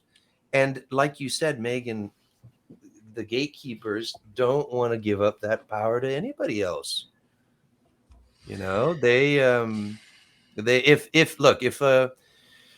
If Matt goes in, for example, and times have changed, there's social media, people popularity online and recognition online, and et cetera, et cetera. So if the Egyptian authorities go, look, there's this American guy, he's got lots of money, and he loves archaeology, and he wants to do this project by putting a robot here and there, blah blah blah. They'll see dollar signs in their eyes, and they'll be more open to do that because they look at it as a business transaction. But watch your back, Jack. It's part of the reason that even though we have this project that we're filming in Hawara, that follows all of these different people throughout the centuries up until the Cordier's work and our work there together. It's still part of the reason why my focus here is so, for me personally, what we're doing here, honestly, like, it supersedes anything in Egypt. It's a big statement. It's a big statement. There's something to remember. I'm gonna point this out in Plato's texts. There's a very interesting comment at the beginning, because we have to remember that when Solon is told this story by the ancient priests of Sais, it was 2,500 years ago. So in that time frame, Egypt was very different. The modern Egyptians that are closest, the closest descendants to those ancient Egyptians would probably be the Coptics of the Christians of Egypt. The Caliphate invasion of Egypt and a lot of North African countries, including Morocco, happened in the 8th century, far later. And here's a very interesting thing that the priests of Sais tell Solon. They tell him, you Greeks don't know your own history. This is a famous quote. You're like children. You don't know that you come from this civilization that once existed 9,000 years ago outside of, you're the descendants. Not only are you the descendants, we are also descended from them. So the priest of Sais, the Egyptian priests of Sais, are telling Solon that even the ancient Egyptians came from the people who were once part of this Atlantis, ancient Atlantic culture. Isn't that fucking weird? That is very weird. That is very weird. I wanted to ask because it's kind of on topic, kind of not, but with all these discoveries, and as Graham has t-shirts now, stuff keeps getting older and all that stuff, and all these different, I don't know where I saw it. I don't know if it was like a Facebook post you made or in one of your videos. I can't remember. But you were talking about the out of Africa theory and how that's basically out the window. And then I saw a recent video, and I'm gonna butcher this, so you please say it for me afterwards. But the caves, where I'm trying to find it here. You get caves. Say it again. There's two unbelievable caves here. Caves of Igueral, and then there's the other one, the La Cueva de la Catedral, I think they call them. Those videos were like breathtaking that you put out, by the way. Did you see them? Yeah. And what I enjoyed the most was your genuine like awe that you were experiencing while you were in there, because is it 35,000 years old settlement? They found human remains, but not just human remains, necklaces, gemstones. 35,000 years. 35,000 years old. Then they had different epochs. They had, so here's my, I have this, we talk about this in the second season.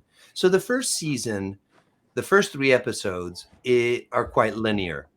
We start over here. We proceed to here. We go over here and look what we found. Oh my God. Hey, something's going on. The second season, we really broadened the horizon to show all these other elements that exist here. The caveman theory is a fascinating one. You know, we all grew up with this idea that our ancestors were all cavemen, right? Right.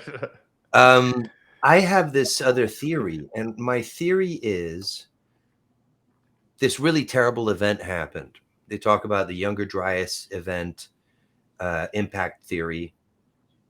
Suddenly something happens that changes climactic circumstances overnight. And there's different estimates as to how bad the weather was, but apparently it lasted about 1,300 years of pretty awful weather. What does that mean? I am almost picturing hailstones the size of basketballs falling from the sky. Mm-hmm. And I think to myself, fuck, man, if you're trying to survive such a terrible, the coastline's been wiped out. So forget the coastline. All your family and all the people who lived on the coast, because we're on the first, we're on like ground zero for any tsunami hitting this coastline from the Atlantic. and they happen every 600 years. There's a big one. And you don't have a house built, and you're trying to survive, and you're one of the few poor bastards that survived with, you know, a handful of other survivors. You're gonna probably scour out or try to find a cave, and that's where you're least likely to get hit by a hailstone, and you're most likely to survive. So I think the whole caveman idea is not really that we originated living in caves. It's that the survivors needed to find shelter. Right. Well, they did. Some of them seem to have known that something was going to happen, because then they build places like Darren Kuyu and stuff. And that's a speculation, but like, why the hell would they build something like that? Unbelievable. Darren Kuyu, unbelievable. Yeah. And there's that's another thing which you find in Andalusia is the thousands of caves. Not just caves. There's an entire tradition here of what they call cave homes. So in Andalusia, there's certain towns like Setenil where the actual village is built into the caves, and it's beautiful, breathtaking. And so there's places in Almeria all the way to here in the Sierra being the mountains, that have thousands of man-made caves. And you wonder, and I've seen the same things in Turkey. I've seen the same things in parts of India. And so you think to yourself, China, the caves, my God. Yeah. And it makes you think this was a global catastrophe. This was a global problem. Had to be. And you talked about they must have known, right? It felt like some of them did. Like, take the famous story of Noah, right? So Noah is told by God that he's got I think it was 120 years. He gives him a warning, and he's got 120 years to build this vessel. So Noah lived, I don't know, 600 and something. It's like years. I think it was even 800. I don't 800 know. Years, right? And then his uncle Methuselah lived 900,000 or something like that. That's an interesting subject, because whether you're religious or believe in this stuff or not, there's certain subjects that are repeated throughout every mythology on Earth. Giants, always. And beings with long life, always. And I think about that quite a lot. But anyway, he gets warned by God. God tells him, you got 120 years. He spends 20 years planning how he's going to build this thing, and he spends 100 years building this thing. So it makes me wonder, how did they know? And I think the thing that makes most sense is there's another thing which is prevalent in every ancient society, which is astronomy. Astronomy. They knew that there was an object, and they calculated it. They weren't idiots. Yeah. Just like we calculate today, and they go, oh, in 120 years, this thing's going to hit us. Well, shoot, they knew about precession. They were able to measure that for thousands of years back, and which is wild to think about. I mean, think about because 72 to 1 degree every 72 years is a very, very long observation process.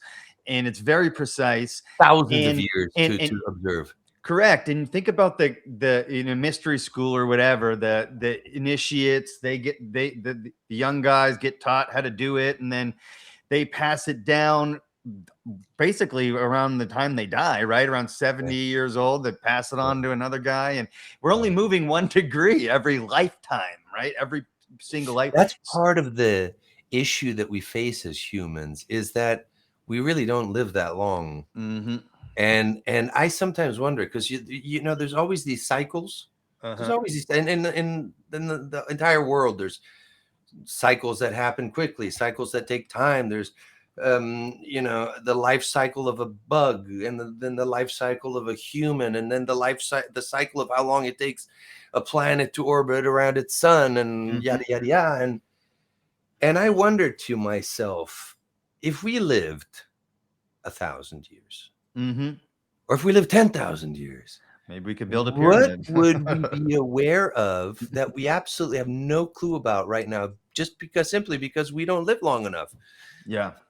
Imagine all the mysteries that we just, and that's, like you said it earlier, it's thanks to what we leave the next generation. Mm-hmm. That's the only way that we can work as one, is to work together. Yeah.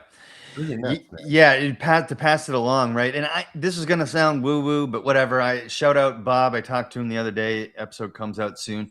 He kind of put me onto the idea of a global cataclysm, whether it be he thinks it's some sort of electrical discharge, but CME, mass ejection, comet, whatever it was. If it was nasty enough to like change the Earth the way it did, and kill off a bunch of megafauna, all that stuff, then it could have changed the climate, gravity, cycle processes of the Earth that dramatically affected our physiology, and then made it so that we only live a certain amount of time versus like we were before, based on, I guess, the conditions of the Earth, how long we evolved as a species, that kind of thing. That maybe they did live that long, pre-Younger Dryas. I don't rule that out. It's all very curious, and I think about it a lot. Megan, you have a thought on this, I could tell. I'm thinking along these lines too, like the theory that like the gravitational degree of gravity has changed. So things used to be able to 100%. Function on a mass scale, and now the only things that can survive are a lot smaller. And that brings back to like the giants. Exactly. Well, have you heard the theory of the expanding Earth theory? The expanding Earth theory. Yeah. To me, it only makes sense. We don't lose material; we gain material. Every night, I read a statistic on this. I can't remember exactly, but every night we receive on average X tons of material from space in the form of little meteorites and stuff. And now and again, we get hit by a big one the size of a mountain. The Earth is an organic thing. It's bound to affect the biology of the planet. I don't know if you've had a chance to watch. It's an excellent documentary by my friend Brian Dobbs. Brian, he's our friend too. Yeah, he's friend of the multiverse. Such a love great that guy. Blue Planet Red. And his documentary is terrific. It's terrific. Yeah, his YouTube channel is terrific too. Blue Planet Red. Blue Planet Red. And he goes into some of these subjects. He talks about the electric discharge theory. That's a fascinating one. I just had a 3.5-hour conversation about this with a guy yesterday. And I'm not technically like savvy enough to really, but he really kind of introduced me to this whole electric universe idea, and it is very fascinating. And what's weird about it is it gets shut down by mainstream academia. It's like, nope, we understand gravity, the way it works, and all this stuff. And the electric universe explains everything a lot better. Everything. And I had never went down the rabbit hole yesterday, and I talked to this guy for about 3.5 hours, and then I met with Megan, and then the fight started. So I really haven't had a chance to digest what he was saying. But Brian, did you see his recent video with Dan Sutton? They do this thing called the Sutton Cicatrix. It's this thing. He created the Himalayan mountains. They say, oh wow, tectonic activity created the Himalayan mountains. Yeah. This guy has been doing 10 years of research, and same with the other guy, Bob, I talked to yesterday. They're on this. They're working on the same site, but it looks like an electrical discharge passed through the Earth. And so I'm gonna butcher it, Michael. So please go watch that video. It's one of Brian's most recent ones. It's one of his most recent ones. to Brian often. He sends me this is the thing that I think is so fascinating. I think we're living in a moment where new information is coming. Like, for example, go back to sort of, let's say, a traditional paleontologist. They find a cave somewhere, wherever, and they find a jawbone in this cave. Mm-hmm. And from that jawbone or one tooth, they try to create an entire narrative of what they think that this, and they'll come up with some entire story. They'll even sort of make a little maquette of what they think the village looked like. I mean, and it's science. Science. Listen to this. This was super fun. So I'm always keeping up with, the science and new research. And whenever there's something interesting, I like these subjects. Like we all do. I think we all have this desire to learn something. There's so much that we don't know, right? Yeah. And so there's all sorts of subjects that I have on my feeds, my daily feeds that pop up. And sometimes there are things about new discoveries. Other time it's like some new field of biology, that genetics or whatever, And I was reading this article where scientists had made this discovery, where they had found the remains of a human primate, a human ancestor that was actually normally from Africa, but they'd found a group of them in South America. And their entire hypothesis was that they had somehow floated across on some reeds. And across the Atlantic Ocean or what? And I thought to myself, I think it's maybe more likely that they weren't some dumb monkeys and they were humanoid things that actually knew how to navigate, maybe. You think? And you run into weird stuff with that theory, like pushback. They get. I don't even want to use the word. Rhymes with Coke. But like there's a certain sentiment where it's like if you push back against that out of Africa theory, it gets put into racial context. It's I'll tell you what, there's certain professions in this world, there's certain industries in this world that for whatever reason attract the very least apt candidates to do that job. It happens in the film industry. It happens in politics. It happens in mental health industry too. I'm a mental health counselor. People who I'm just saying, a lot of us do good work, but most people who get into mental health or social work or whatever, they're damaged people. Like that's why they got into it, which is not bad, but it happens in the field of sciences. Actually, it's funny because there's in Brian's documentary, there's one gentleman who's really entertaining to watch, and he's an astrophysicist, brilliant guy. And he made a comment to the effect of, you would think that academics would be there to help each other along and to hold hands. And he goes, absolutely not. They will literally get into fist fights. Funding, they're all fighting over the same funding, and so it means they can't support each other or else.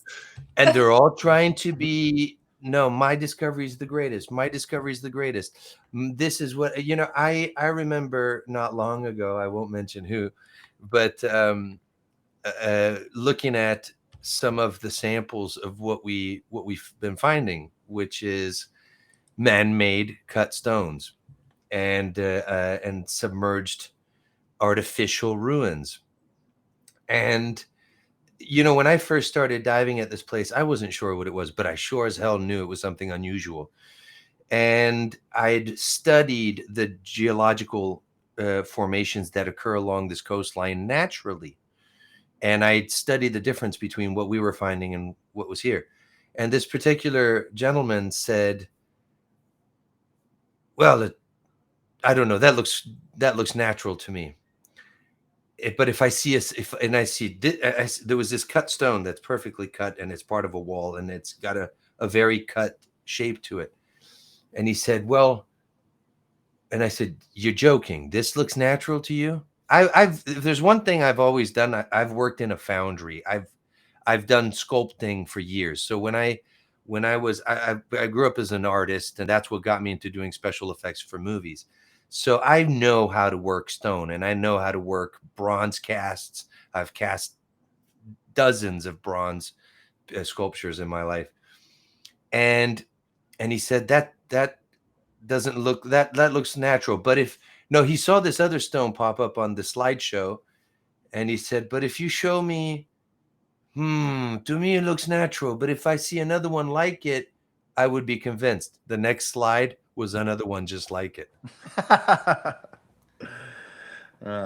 So I'm like, and I'm not going to name names. There have been people who I've followed on and off, like we all do, who I've been very impressed with when I've met. In fact, I've been even more impressed when I met them in person. And I've gone on to ramble with them for hours about all sorts of fun subjects. And there have been other people whom I followed, and when I met, turned out to be a big disappointment. And that's always kind of it leaves you a bit disillusioned. Yeah. Because you're like, oh, I really thought you were going to be more interesting. Yeah, they always have their own agenda. They always have their own thing that they're kind of, you both said it exactly it's just what it is, Yeah. Do you run in like because you're an archaeologist, but you're sort of on the fringe, for lack of a better word, when it comes to dealing with I don't belong to anybody's club. Right. So do you get like people hating on you from the inside, or like you don't have to obviously name Okay, names, no, yeah. This is what I normally get.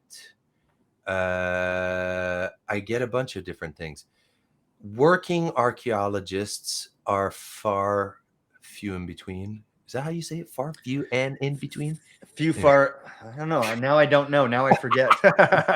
We all know what you meant, though. Another thing that always gets to me is when people say in and of itself. In it of itself. Yeah. How do you say that? I think it's few and far between, and few and far between. Thank you. That's few and far between. This is just what my brain is coming up with. That is what it is. It of itself. But that's a tough one to say. Of itself. Yeah, in and of itself, right? And in and of itself. In and of itself. Is that it? That's it. I don't even know now. I always had such trouble understanding what the fuck is that person saying. I hadn't thought about it too hard. People just say the sound comes out of their mouth. I know what they mean, but I've never used that term. In and of itself. In and of itself. It generally means like geez, I don't even now I'm confused. I don't like it. It's a term I never use because it just bothered me. Yeah. But anyway, so I get a variety of different things. I obviously work with archaeologists, and here's the thing. If you're an actual academic archaeologist working in the system, it means you're working for a university. Yeah. Now, talk about sometimes the worst possible people. Now, I've wonderful archaeologist friends who are truly dear friends, whom I've learned so much from. And they'll say the same fucking thing. They'll say the same thing. They'll say, because in these universities, usually in the department, you'll have a handful of people, like 5 people. It's run by that person over there. That's the director. That's the vice this and that. And it becomes a cult-like environment. It becomes almost cultish. And the egos at the top are really kind of annoyingly revolting. Mm-hmm. And so whenever somebody starts off a conversation and spouts off their resume to me, I couldn't give 2 craps about it. It means nothing to me, because most of these people are actually not actively doing all that much. Mm-hmm. Now there's 2 types of, at the end of the day, archaeologists are people. Yeah. And there's 2 types of archaeologists. They're the ones that you can, for example, since we're on, the subject of Plato and Atlantis and all that, you could say, hey, what are your thoughts on Atlantis? And they won't even look at you. They'll be like, and then you'll ask another one, and they might even be friends. And you'll ask the other one, what are your thoughts on Atlantis? And he'll say, or she'll say, hey, you know what? It's been an interest of mine for years, and I think this and that and blah, blah, blah. And they're much more open to it. So the feedback that I've received has been extremely mixed.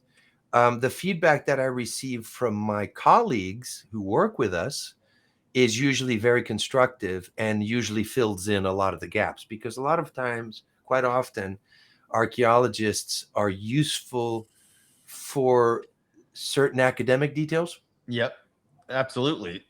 So sometimes they'll, especially when I first came here and started studying archaeology of Iberia, at the time, I wasn't an expert in Iberian archaeology. And so I had a lot of holes I had to fill in.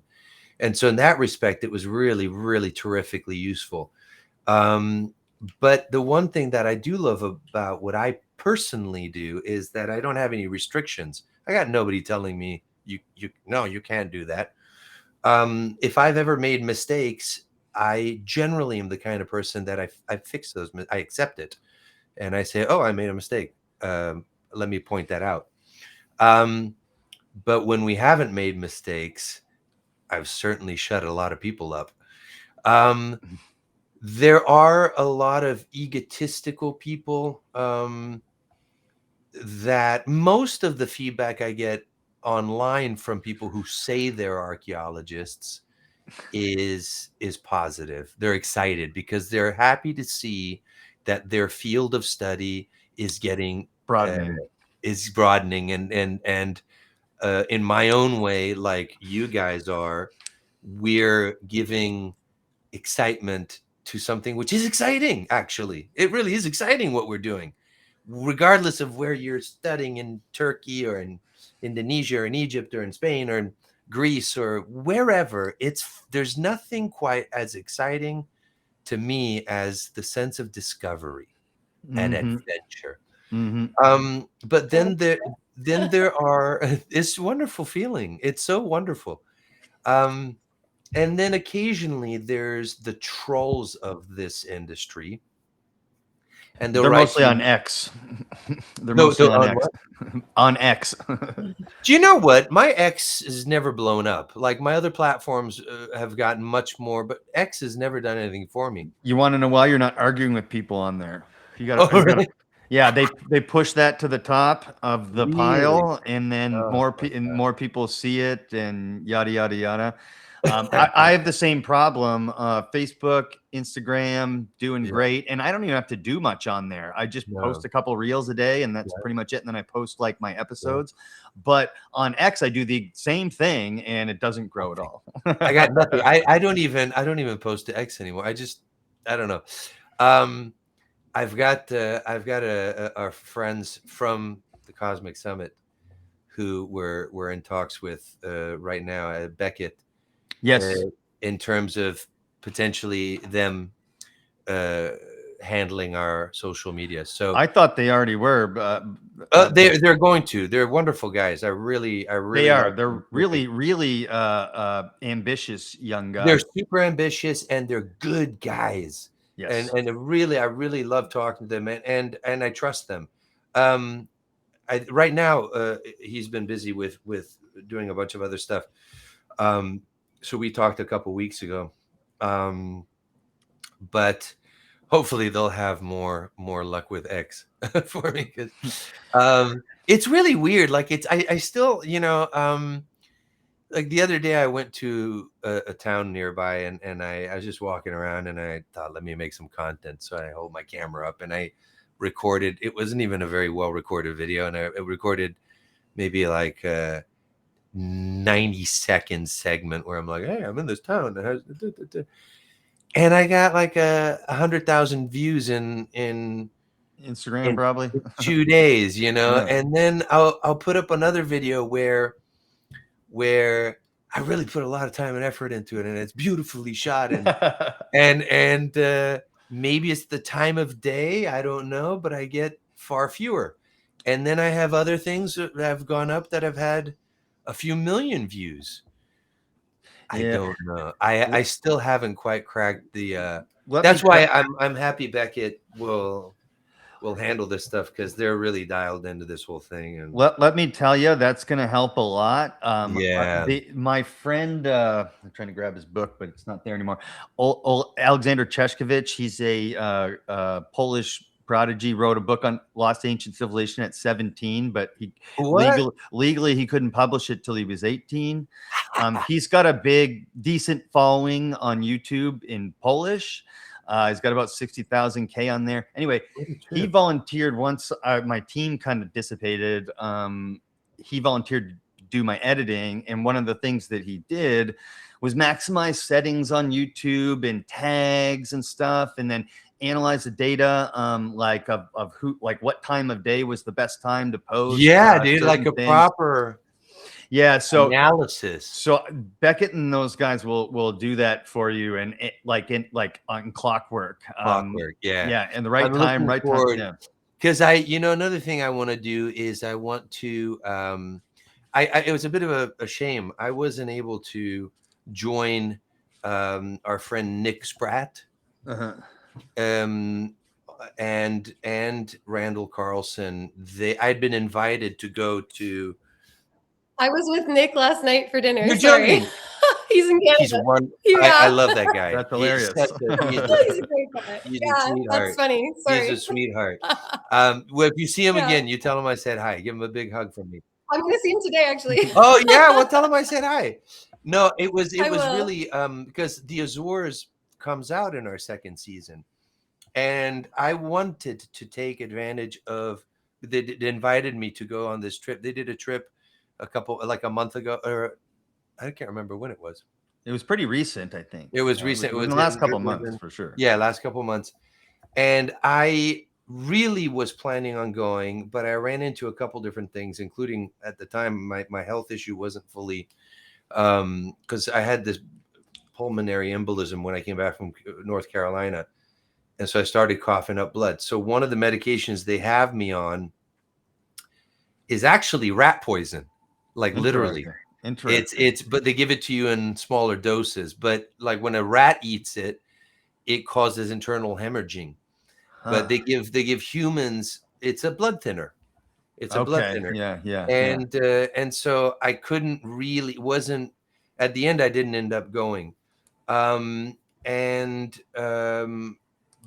I did just see part of Beckett's done they did a podcast with Graham Hancock and Randall Carlson, and talking about the Azores, talking about all sorts of geological stuff and so on and so forth.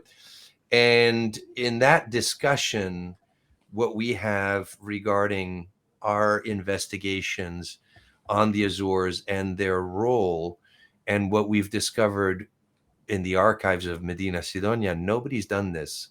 Like there's never been a Yankee Doodle Doo walked into the archives of Medina Sidonia and been able to see this stuff. Nobody.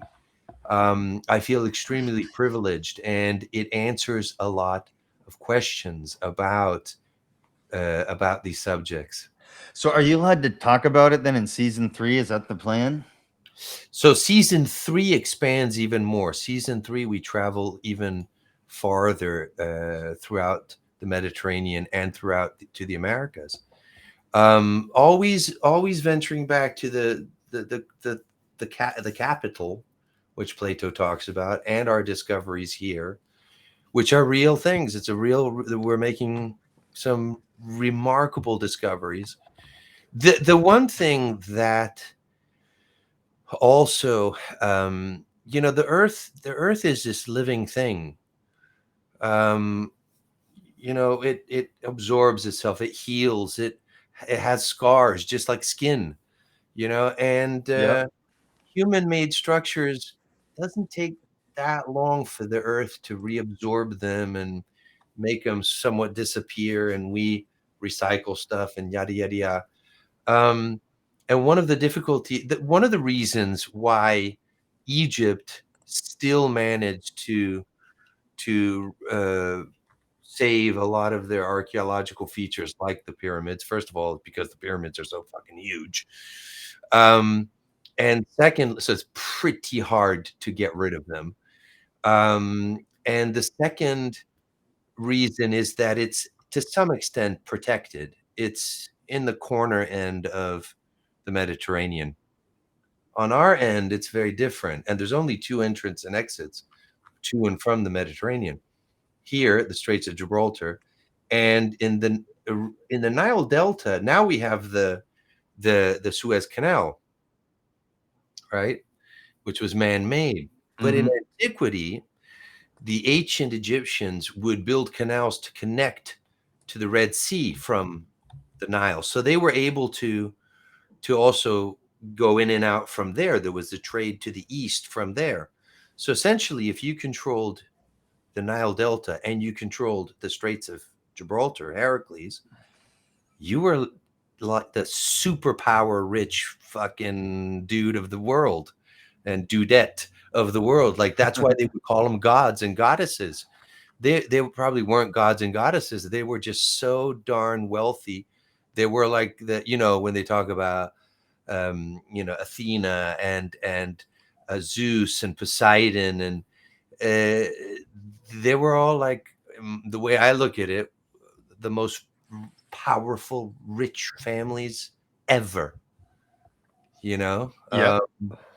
But the difficulty here, unlike Egypt, is that we're front line, and every 600 years or 1,000 years, there's a particularly bad tsunami here.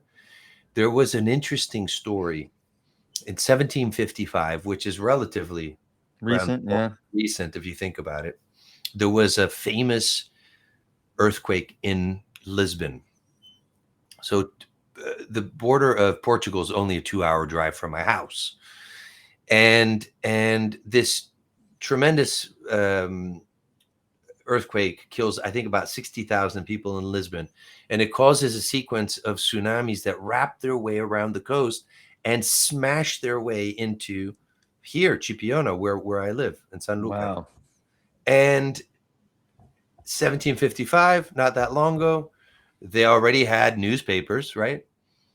And there are newspaper clippings of people who had never witnessed a tsunami before saying that they saw this phenomenon. The waters retreated. And when the waters retreated, they saw a city emerge, which I'm sure is the city that we've discovered. And that was 280 years ago. Isn't that nuts? Wow, that is nuts. That's a good transition to something I've been meaning to. Jokingly, I mean this jokingly, Michael, but I have a little bit of a bone to pick with you, even though I like you a lot. All right. You teased me, Michael, at Cosmic Summit, and I've been waiting for season 1 to drop. Can I not watch it in the US yet? When does it come out? It's not. It's in distribution. I'll send you 3 links. I'll send you both the full 3 links. Oh, thank you. Thank you. That was going to be a question. I'll send you because I trust you guys. You cannot share with anyone. You can't take pictures. You can't share it with anybody. Megan, I would rather you don't show your fellow colleague in Indonesia. Your secret's safe with me. Okay. But yeah, no, it's the first season. Is there a time frame? ASAP. Do you know what it is? Is distribution for this particular project is very specific. For example, we have one project, which is these cars that were buried during the Second World War. They're the Bugatti cars that were lost. And there was a story about Ettore Bugatti having buried them because the Nazis were coming to his factory because they wanted his engines, his technology. He made the fastest cars in the world. And Story went that he buried these cars. So we were scanning and we found, if you see the scans, you could see the car under these fields. That as a documentary, if you really like cars, you'll like this documentary. Does it have the importance of Atlantis? No. There's certain projects that we have that are sort of country specific. So it makes sense that they get distributed in England, for example, first. Okay. In the case of Atlantica, it's such a big project. It has to be distributed worldwide, global distribution. And America is really the one. If you get distribution in the States, you're pretty much guaranteed that it's going to go global. It's not quite the same thing if I go through a Spanish distributor. Right. So it's in distribution right now. We have an idea of where it's going to come out. I won't say it yet, but it's a big one. One of the bigger ones, yeah. Yeah. And then another thing that as a filmmaker, as a producer, this is a reality check. There's a lot of change going on right now in the industry. Yeah. It's constantly changing left and right and up and down. And to some degree, it's always been a mafia. Yeah. And, it used to be that those old Panavision cameras, greatest cameras ever, they weren't for sale. You could only rent them, and they would only rent to the studios they wanted to rent to. Not everybody was able to get a Panavision camera. So they controlled the cameras. They controlled who they worked with. The studios already had a distribution deal before the film was even made. So they knew that in the cinemas, in those X amount of cinemas, their movie would be shown. So it was a guaranteed deal. Then suddenly Netflix then suddenly like Blockbuster VHS comes around and they go, fuck, we still got to control this. So they managed to still control that distribution market. So the mafia remained. And then Netflix comes along and they managed to still keep their grimy little hands in that mechanism because they don't want to let go of it. But we're living in a time where a guy, like I happen to have worked at these big studios for years. And I learned my craft there, for which I'm grateful. But the second that, hey, little kitty cat, the second that these new pieces of equipment came out, these drones and these top quality cameras, allowed people like us to make high production value, independent series. They're not always tremendously fond of that. I was contacted by a Disney subsidiary a couple years ago, A&E channel, and they were revamping an old television show that they had done 10 years earlier, and I was really quite shocked. I don't mind talking about it because I don't like talking shit about people, but they contacted me and they wanted to revamp their show. And they had this show, which I vaguely remembered from years earlier. And it was a show where each episode is different. Maybe one episode talks about Bigfoot. Another episode talks about In Search of. I can't remember what it was called. And they asked, and one episode might be on Atlantis, right?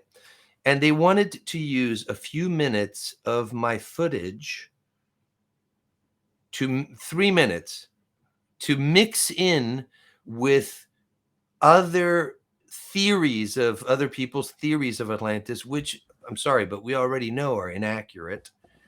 And I didn't see at any point, and they wanted it for free. What? Yo, bro, I was just thinking to myself, who the fuck do you think you are? Like, you think I care? Like, I left Los Angeles because of dipshits like you, and you're asking me, what do I get? Like, this is ridiculous. Do you think I'm so excited about this opportunity? What opportunity? No, I'll do what I want to do. And You go do your show reboot. If you're rebooting a 10-year-old show, you're obviously running out of fresh material. And so it's that kind of stuff that irritates me. And I have to be, as a film producer, I have to constantly be on the lookout for these changes. Who's buying who's merging with who, because that's going on right now. And lots of it, yeah. And what's their agenda? Because a lot of these big production places have these weird, often creepy, often boring, repetitive agendas. I did just watch a really good movie, though. Which one? It was refreshing because it wasn't a pretentious bourgeois. It was just good old-fashioned fun movie. Anaconda. Oh, yeah, the new one. I love Jack Black. That guy. Sometimes you want a movie that's really deep and really, makes you cry.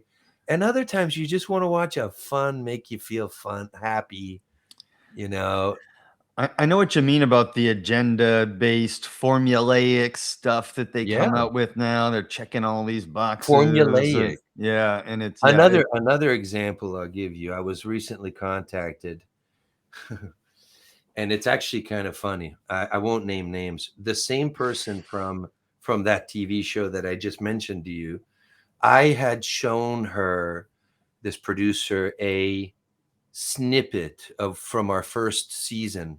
From our first, she didn't see the underwater ruins, none of that.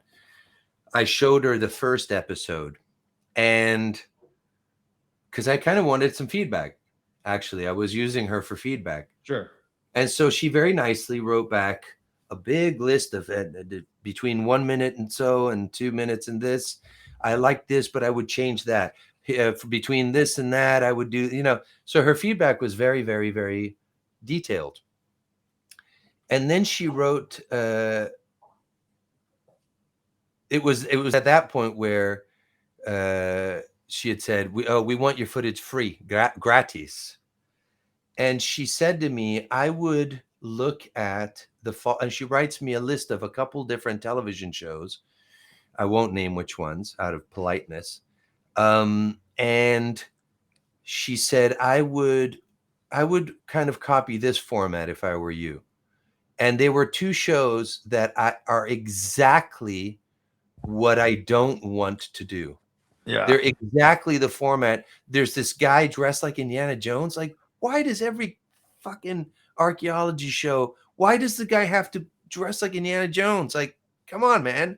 Like there's scenes I'm out on the boat with a baseball hat on, just be normal, Just be normal. Formulaic and tacky and not exciting, and they keep repeating that they're going the same thing over and over. We're going to go find something, and they never find anything. That's one rule. That's one rule I have with any of our productions. We do not make a show or a documentary unless we actually have a discovery. Right. There's so many ones you watch where it's like dun dun dun dun dun dun. It's like leading you through it, and you're at the end. Then there's nothing. Oak Island did it for like 15 years. God.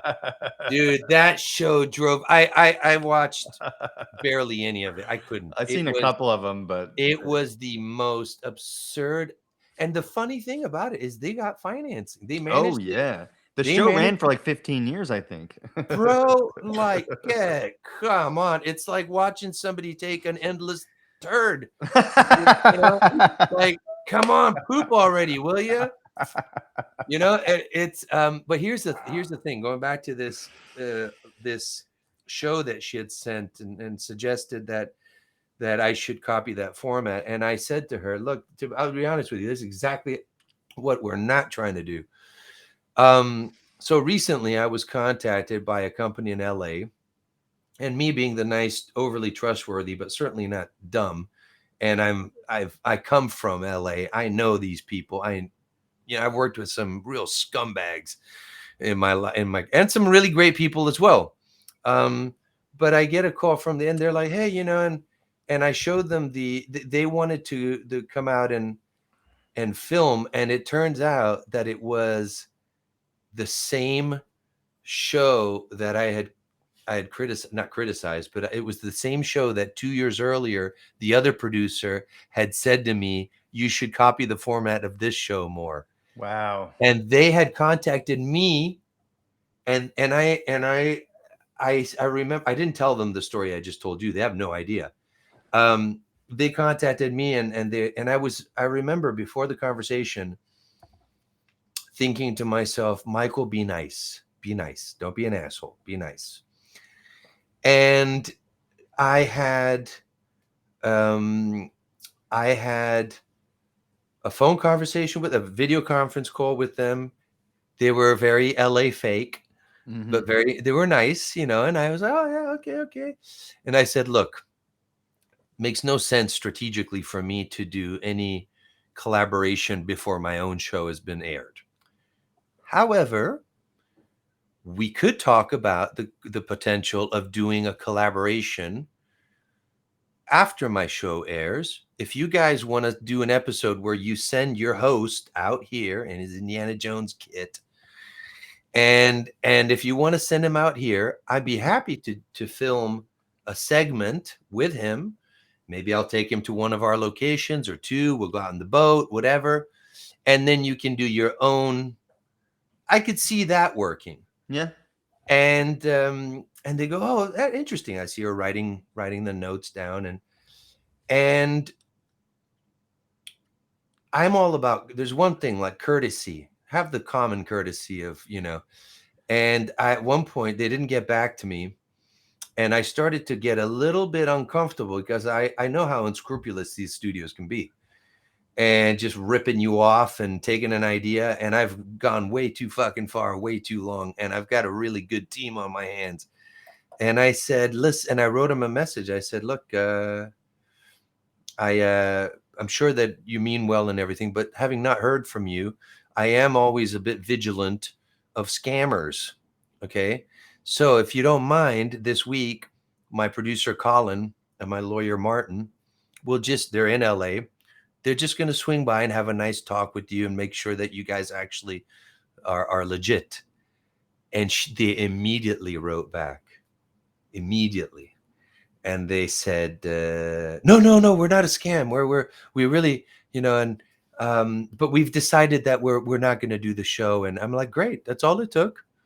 But I'm really very, very prudent with these studios, very careful. Yeah, I get it, because there's just a lot of trash on there, and I know that you're, as an artist, this is important to you, and it's it's you've done a lot in your life, and you already a lot of cool things in your life, and you've already said this is the thing. This is the best thing I've ever done. Yeah. And bro, you know what? Even though I had a good leg training session this morning in the gym, I have to be mindful that I had heart failure 2 years ago. Yeah. I got a faulty ticker. Even though I grew up during, I always knew when I was a kid that there was something a little funky with my heart. Was it genetic? It was a genetic. Yeah, I got the same. You remember that Arnold Schwarzenegger had a yes. I have the same thing. Normally it's called a tricuspid valve. I have a bicuspid valve. So it's a faulty valve. Uh-huh. And I get like these bouts of where my heart flutters in a weird way. Mm-hmm. So I wanted to ask about that only because there's no real word on Cosmic Summit 2026 yet. If you guys know, tell me. But I've talked to people like inside, and last year they were in full promo by now, and Filippo on Rogan may have been the start of that, because I think George is looking for funding. But the point is, I wanted to ask, with your heart condition, how are you able to fly and dive and stuff? Yeah, you know what? Like, to tell you the truth, like they told me, because my doctors told me they want to put it's not a pacemaker, it's called a defibrillator. Mm-hmm. And it basically shocks it's the same as a pacemaker. It's a little round thing that goes under your skin. It's an implant, and it has wires that go to your heart. Uh-huh. It also behaves as a pacemaker if they want it to.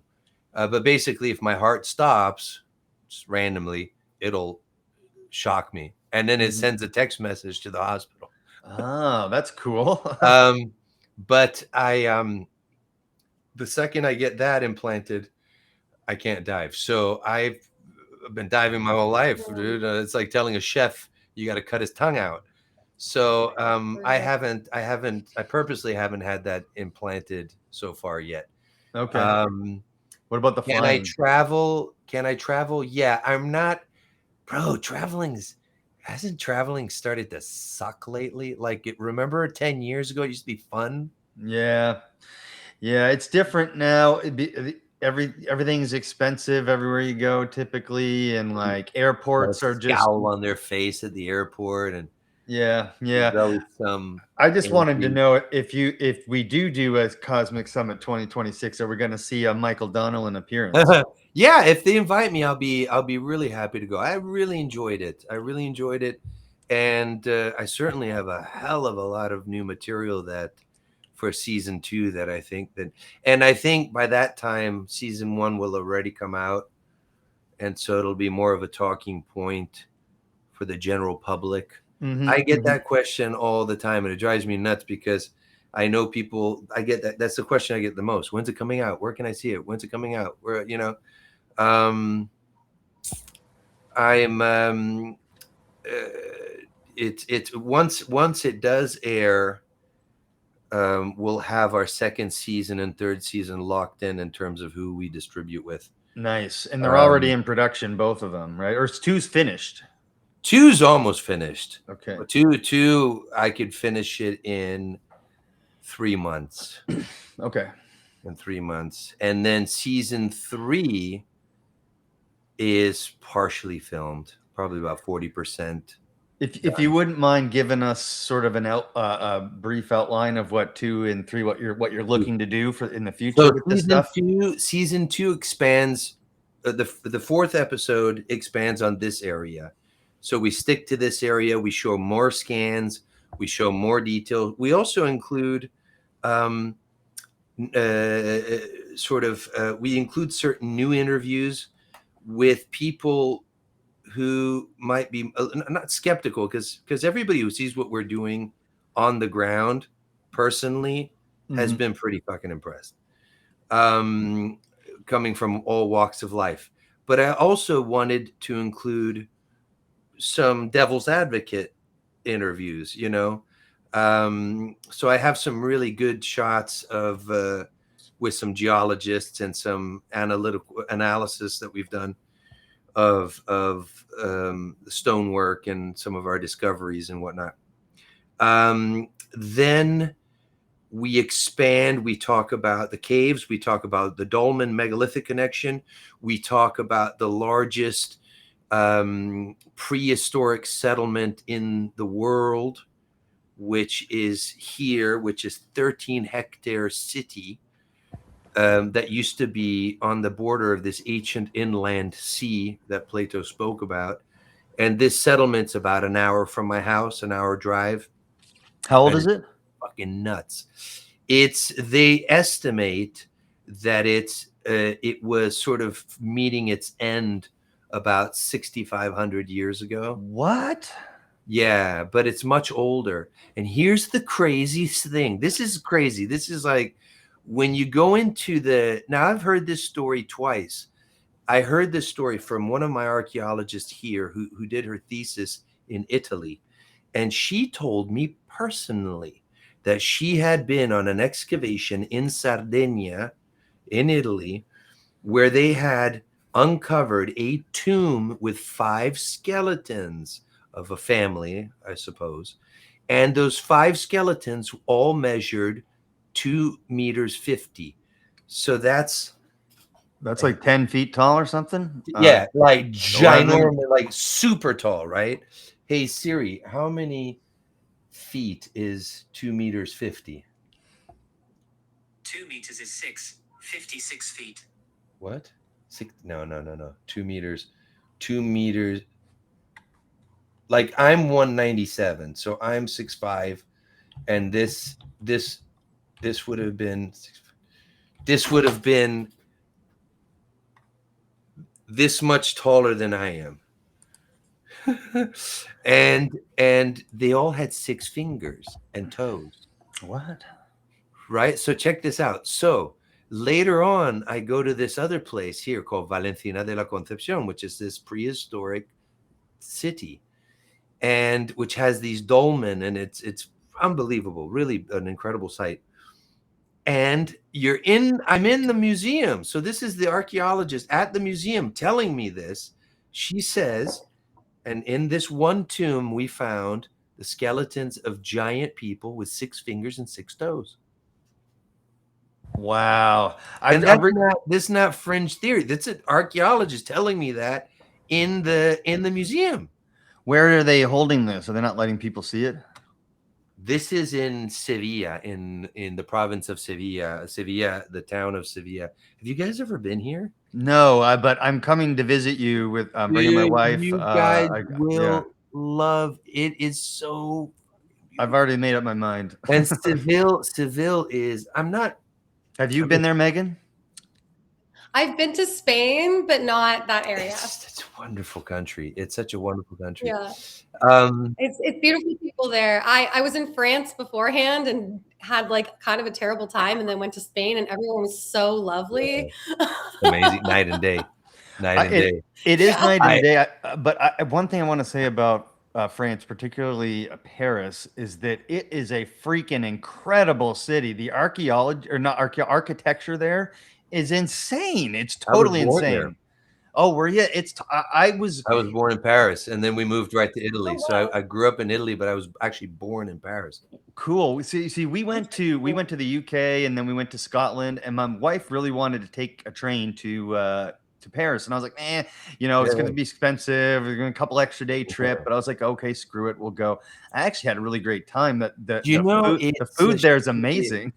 It's a shame that Paris and also London and a lot of the big cities, scammers and stuff. Yeah, they've just been kind of getting. Like, I'm at a stage in my life where I'm not really into living in a big city. I prefer being. I like to be close to a big city. Should I require something like IKEA, but to live, I prefer being in a place that's got less than 100,000 people. Yeah, I like sort of around the 50, 70,000 people mark. If it's too small, it's kind of dinky, and people have nothing better to do than talk about everybody else. It's true. But whereas in LA, I remember living in my house, I would see the same neighbor 100 times, and they would never even look at me and smile. And I'm one of those guys. I'm like, hey, how you doing? Yeah. I like to get along with my fellow human, but Paris is I get why they get a bad rep. They kind of need to work a little bit on their, Well, one thing we ran into is just a bunch of foreign scammers trying to like sell you stuff or take you on one of those little carts and get you across the city or whatever, and they charge you way too much and stuff like that. And this is the problem with Cairo, and the problem with Cairo, and it really can ruin your experience, is if you have a thick skin and you don't mind the barrage of piratey scammers, then okay, but you're going to look at the pyramids. You don't need a tacky camel ride for, right. And they're very aggressive. Yes. And I had actually a run-in in Cairo a couple times that really, if I had let it would have completely ruined my, like, that's actually part of the reason I'm not all that interested in, I am interested in Egypt. We have projects going on that I think are fascinating, but at the same time, I've got on the other flip side of my view of Egypt, it's also not that positive. Yeah. if I keep my eye on the ball, which is the discoveries and that, then I am excited by it. And are there things I like about Cairo? Yes, definitely. There's these strange little bars that you can go and have the local Stella beer and watch weird people, kind of pirate looking dudes eyeballing you while they're drinking their tea and smoking their shisha, you know. And I do like Egyptian food a lot. I like Arabic food, actually. Delicious. I don't know if I've ever had Arabic food or Especially Egyptian food. Lebanese food. Oh, I've had lots of that. Oh, yeah. Okay, then I have. Because I grew up in Nova Scotia, and there's a huge Lebanese population. So were you in the Canadian Army or American Army? The U.S. Army. Yeah. You were the U.S. Army. Wow. Yeah, I'm a dual citizen of Canada and the U.S. Shortly after 9/11, like a couple of years after or whatever, I was essentially homeless. I was not like sleeping on the streets, but I was like bouncing around people's couches and stuff, and like my life wasn't really going anywhere. My dad lived in Iowa, and I just called him and I was like, bro, you owe me. I got to get out of here. So I took a bus from Halifax to Sioux City, Iowa. And then like that week I had a recruiter at my house. And I was off to you, brother. I was off to basic training. Well, I was off to testing and stuff 2 weeks later. And then a few months later, I was off to basic training, and changed my life completely. I mean, I had to go to combat and stuff, which was like another life hurdle that I had to get over, but it definitely changed my life for the better. Hey, my hat's off to you, brother. And not to interrupt you, because but I have to tell you that I'm proud of you, man. Thank you. And early in the conversation this afternoon, we were briefly talking about mental health, and and that's one of the things I love about Paddy Pimblett, and he's very verbal about it, and it's something that is, for many of us, a very inner struggle. Yes, and it's a very it's the most difficult thing that I think a person has to deal with is the capacity to conquer themselves before they conquer anything else. Yes. And your story just now, and I only heard what you just told me. I'm sure there's a lot more to it. Is inspiring. There's nothing more courageous than turning your life around. Good for you, man. Well, thank you. Brother. Thank you. And like, I won't give too much detail, but I went through about 5 years of hell after I got back from Iraq. For sure you did. You know, I don't want to get into it, but it was bad. And now I work. This is the second veteran nonprofit organization I work for. Shout out Brothers Keepers Foundation. But I work for them now. And now what I do for a living is help other veterans recover from PTSD and trauma and that kind of thing. And men's mental health in particular is something that I'm interested in, only because anxiety and depression manifests differently in men. It does. It's much more inward. A lot of times it comes out as anger, apathy, disinterest, self-sabotage. Yeah. And it looks like you're just being an asshole, right? Yeah. And really you're struggling spiritually and emotionally. And so part of what makes me good at what I do is I'm just very open and honest about all these things. And I talk about them, and I talk about them with my veterans, and it helps me build rapport with them. And then, you know, they trust me, and then, you know, I can help guide them into, because I'm not trying to like tell them what to do. I'm trying to help them, you know, use their own tools and personal resources and talents to, you know, rise above it, you know, find better alternatives. And women are so good at with each other in that regard, because they'll they'll call each other. They'll, hey, you know, so and so is having a bad day. They'll all get together. They'll do a group call. They'll say things that men would never dare say to each Right. other, you know. And so in that regard, women, and I'm not in no way saying women have an incredible amount of pressure without any question whatsoever. But like you said earlier, I think that there's a difference in how they manage that inner turmoil. Definitely. And women are just really, they're better at it.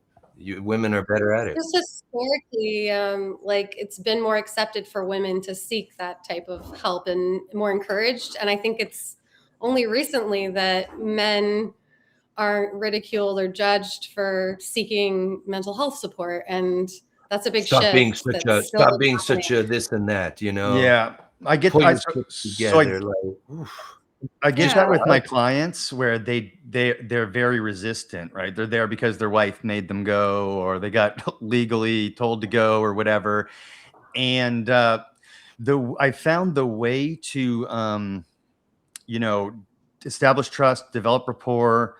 That when you develop that rapport and when you're open and honest about your own personal struggles and how you've got to the other side, and that that's what I'm fortunate that I can relate at the deepest level to veterans, specifically combat veterans. And then with that rapport, you know, you're able to guide them, but without me like basically putting my guard down and showing them, look, it's okay to feel this way. It's okay to have these thoughts, and we can work through them. It really helps a lot. And that's you mentioned Patty Pimblett. We're talking about a cage fighter.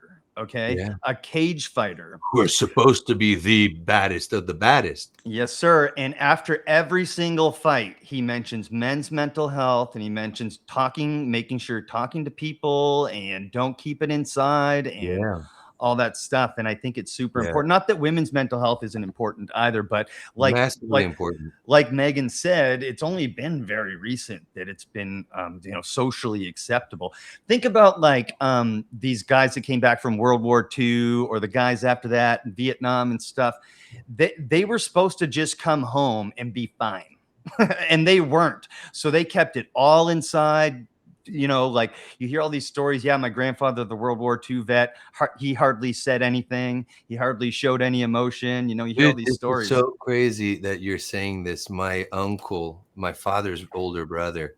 So my father passed away here a few years ago at 90 years old, and he had an older brother who had enlisted in the army.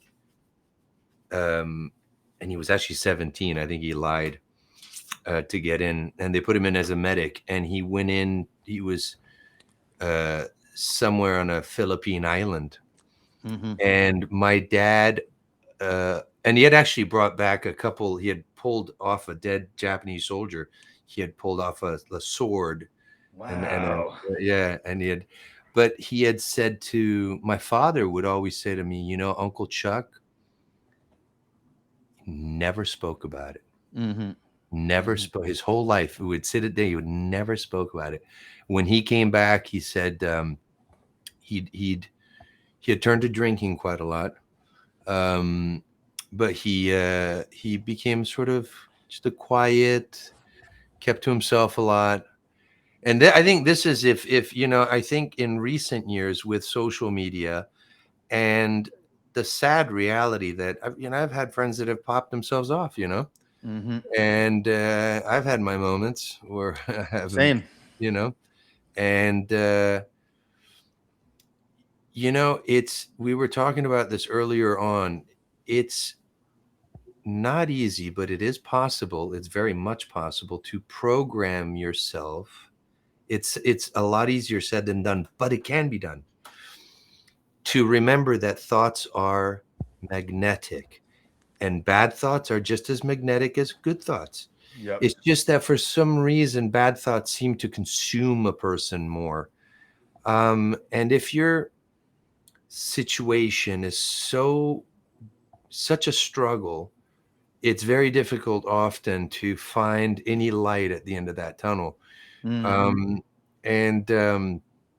being able to talk about it and being able to go through whatever it takes, whether that's a new routine in the gym.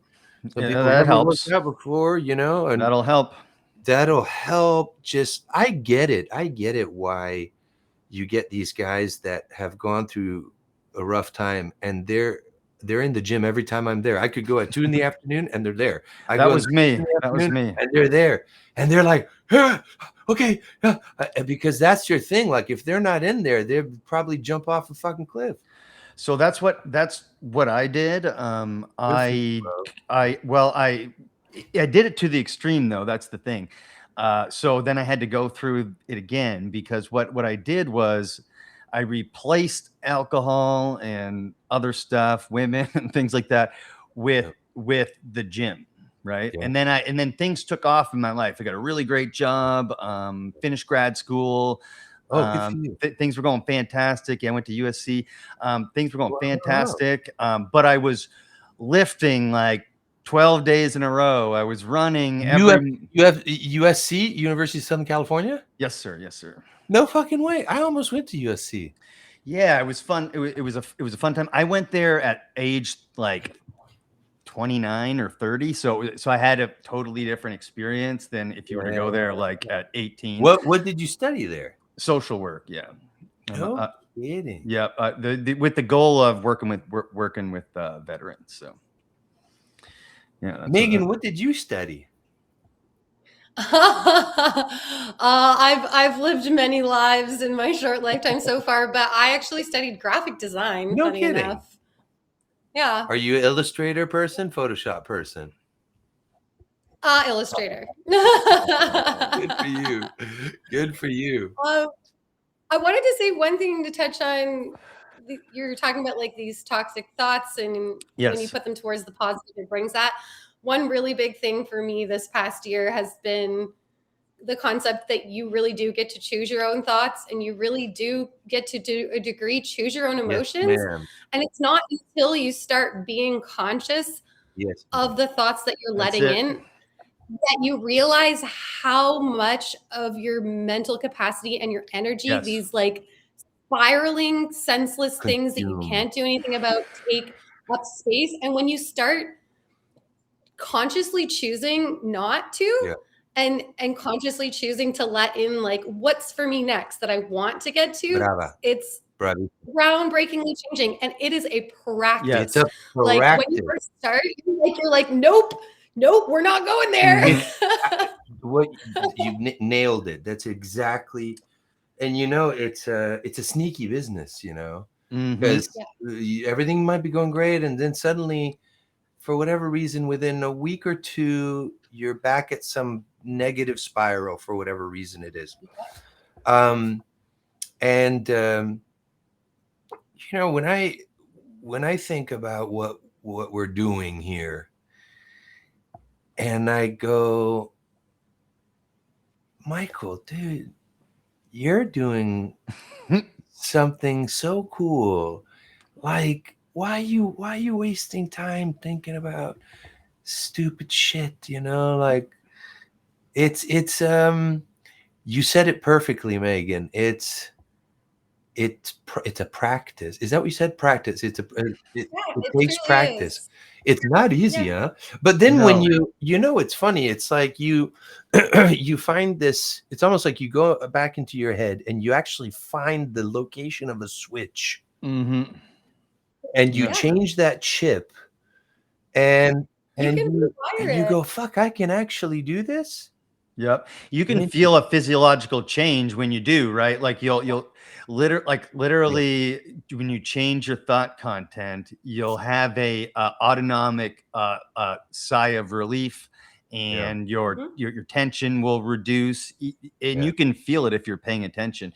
And as a practice, there's a bunch of different ways to practice. You know, you can practice mindfulness. Yoga is a good way to. A lot of people I find with trauma need to be doing something active while they're practicing meditation, whether it's walking or lifting weights or running, hiking, having an animal, having a dog or a cat. That's huge. That these types of things are huge. And well, because the animal thing is huge, because animals are in the present moment, right?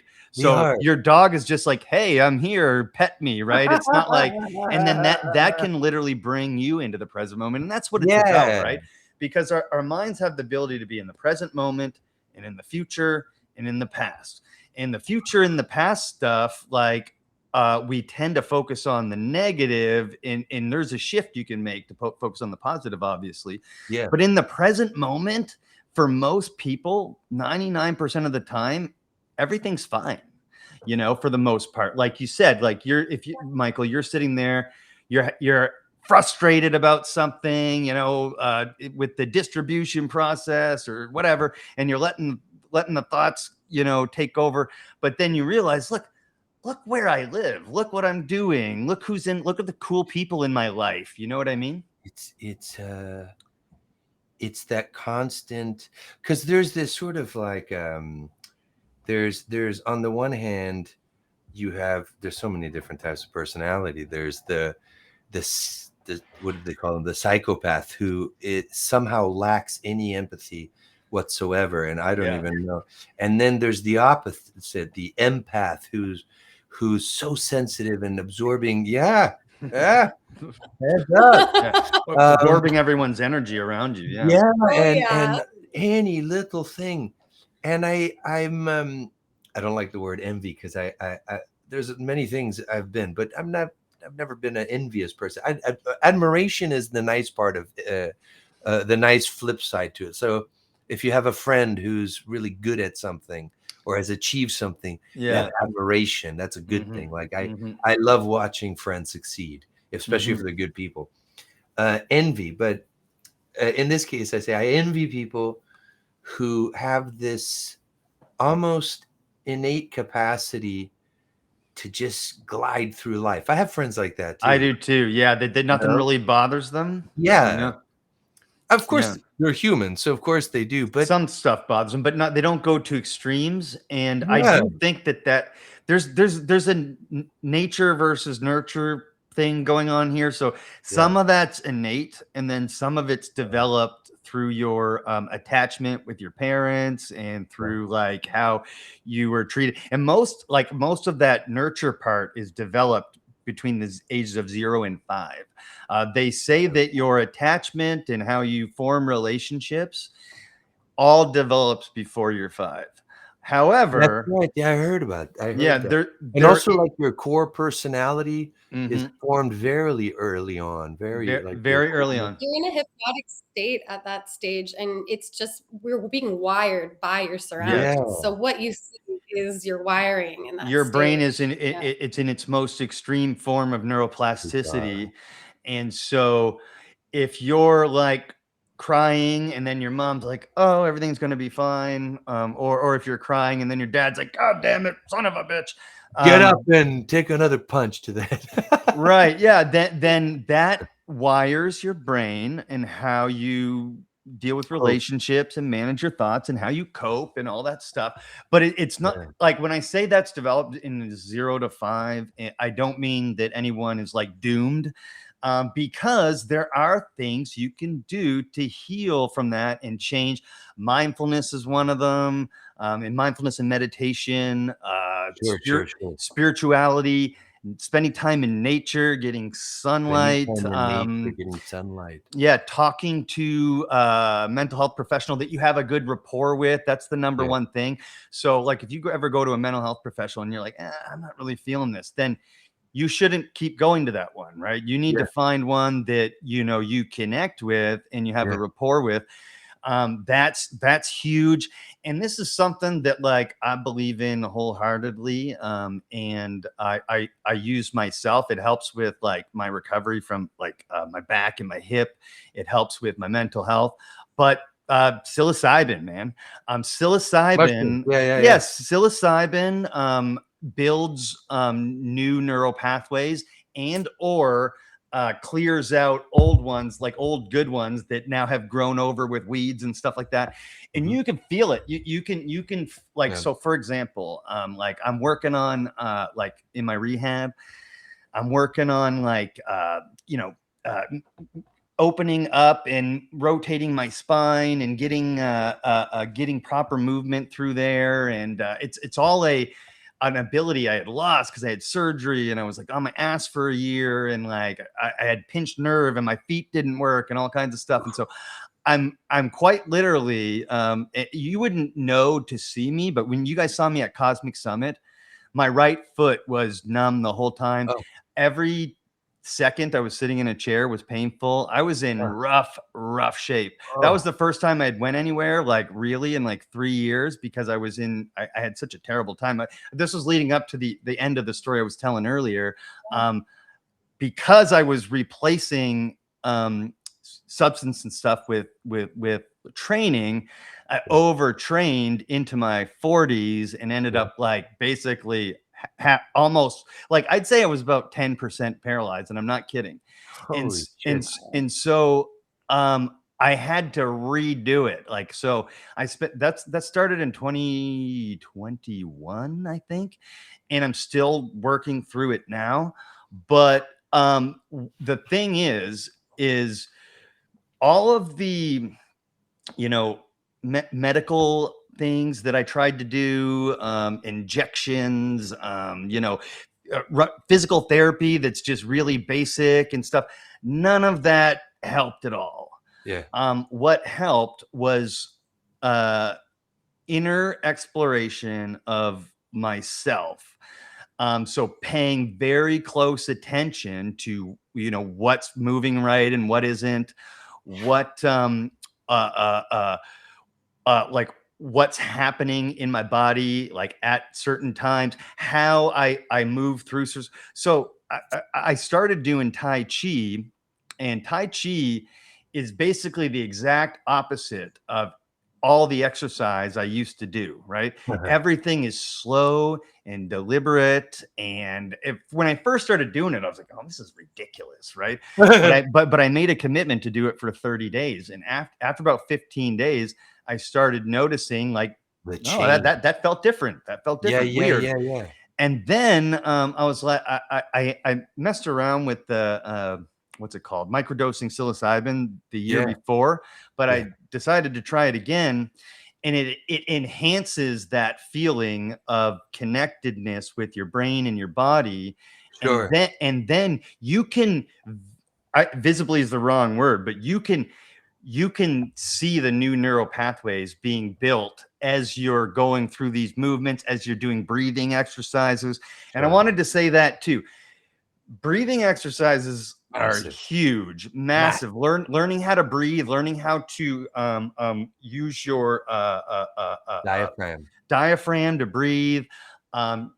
Because that is the one thing that's always in the present moment that you can always go back to, and you can use it to control your physiology. Yes, sir. And it's like when you are in a state of panic, what's the first thing that happens?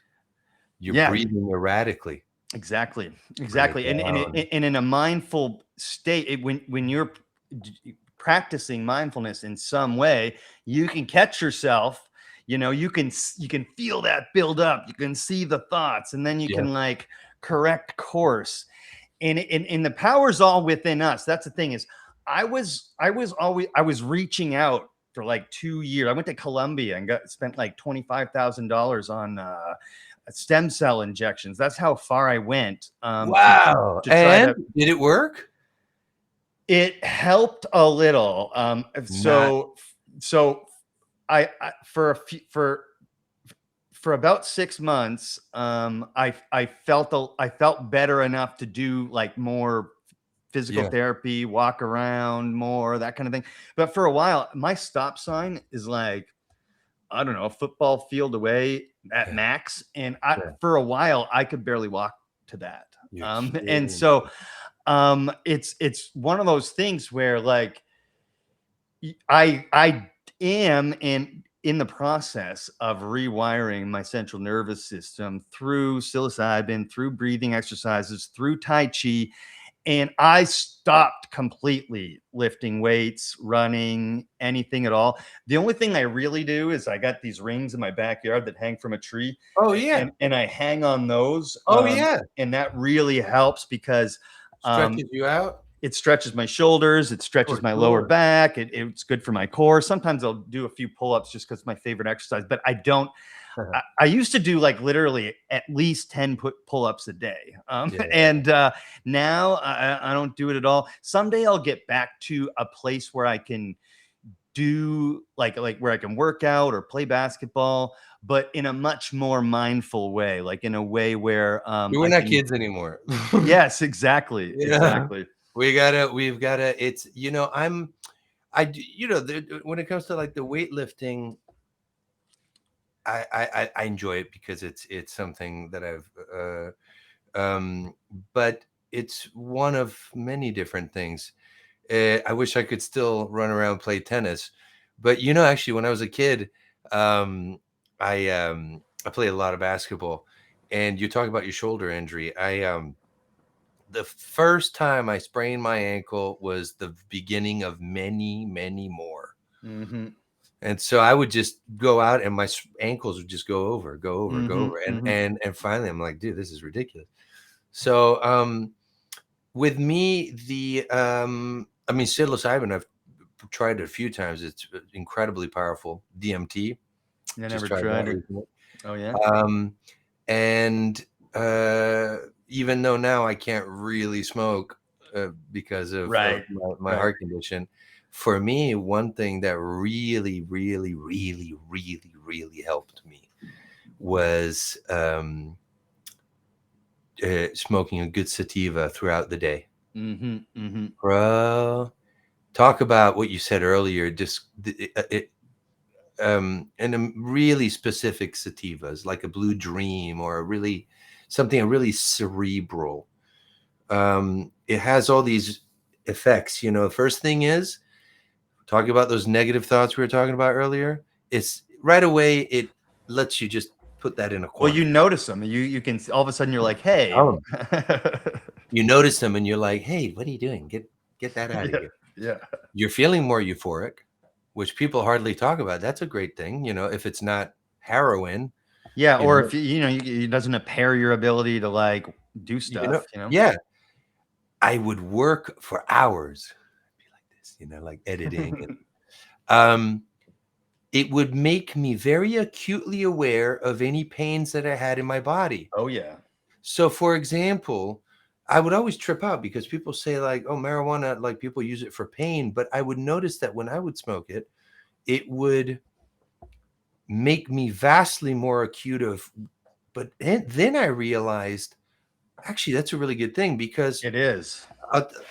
For example, you ever woken up with like a chronic pain in your back from an injury? Oh, yeah. And you don't realize, it's not like if I pinch my arm right now, it's a direct, immediate pain. And I go, ooh, that hurt. That was my arm right now. When you have a chronic back for example, back in your shoulder, whatever, you become so acutely used to it that it's not as recognizable as a pinch on the arm. Exactly. It becomes this dull backdrop that you're almost not even noticing, but what it's doing is it's making you cranky as hell. Yes. So then suddenly you smoke this thing, you're feeling better, your negative thoughts are out of your head, you're productive, and suddenly you go, ooh, God, I got that.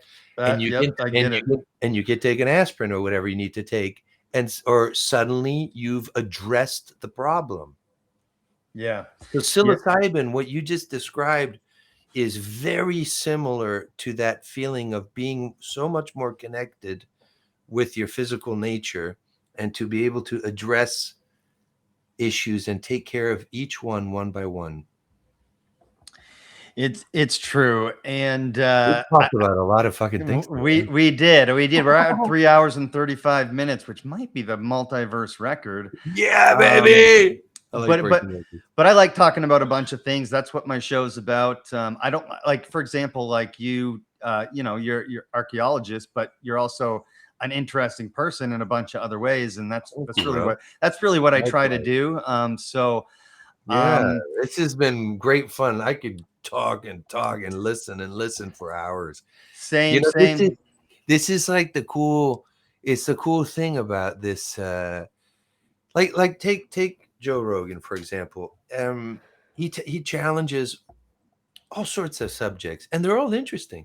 Yeah. And when you watch him talk, and when I listen to us talking right now, we are people who have something to say and find interest, that natural sense of exploration of the mind. Mm-hmm.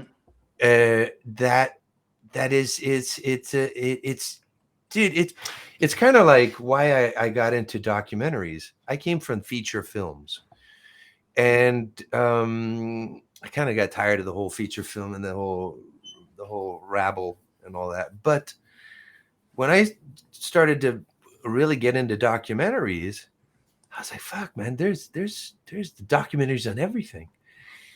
You know, that you could find. You want to know how to make bread the artisanal way? There's a documentary on it. You want to know how to make wine in your house? There's a documentary on it. You want to see the tomb of so and so? There's a documentary on it. You want to learn how to paint? There's a documentary on it.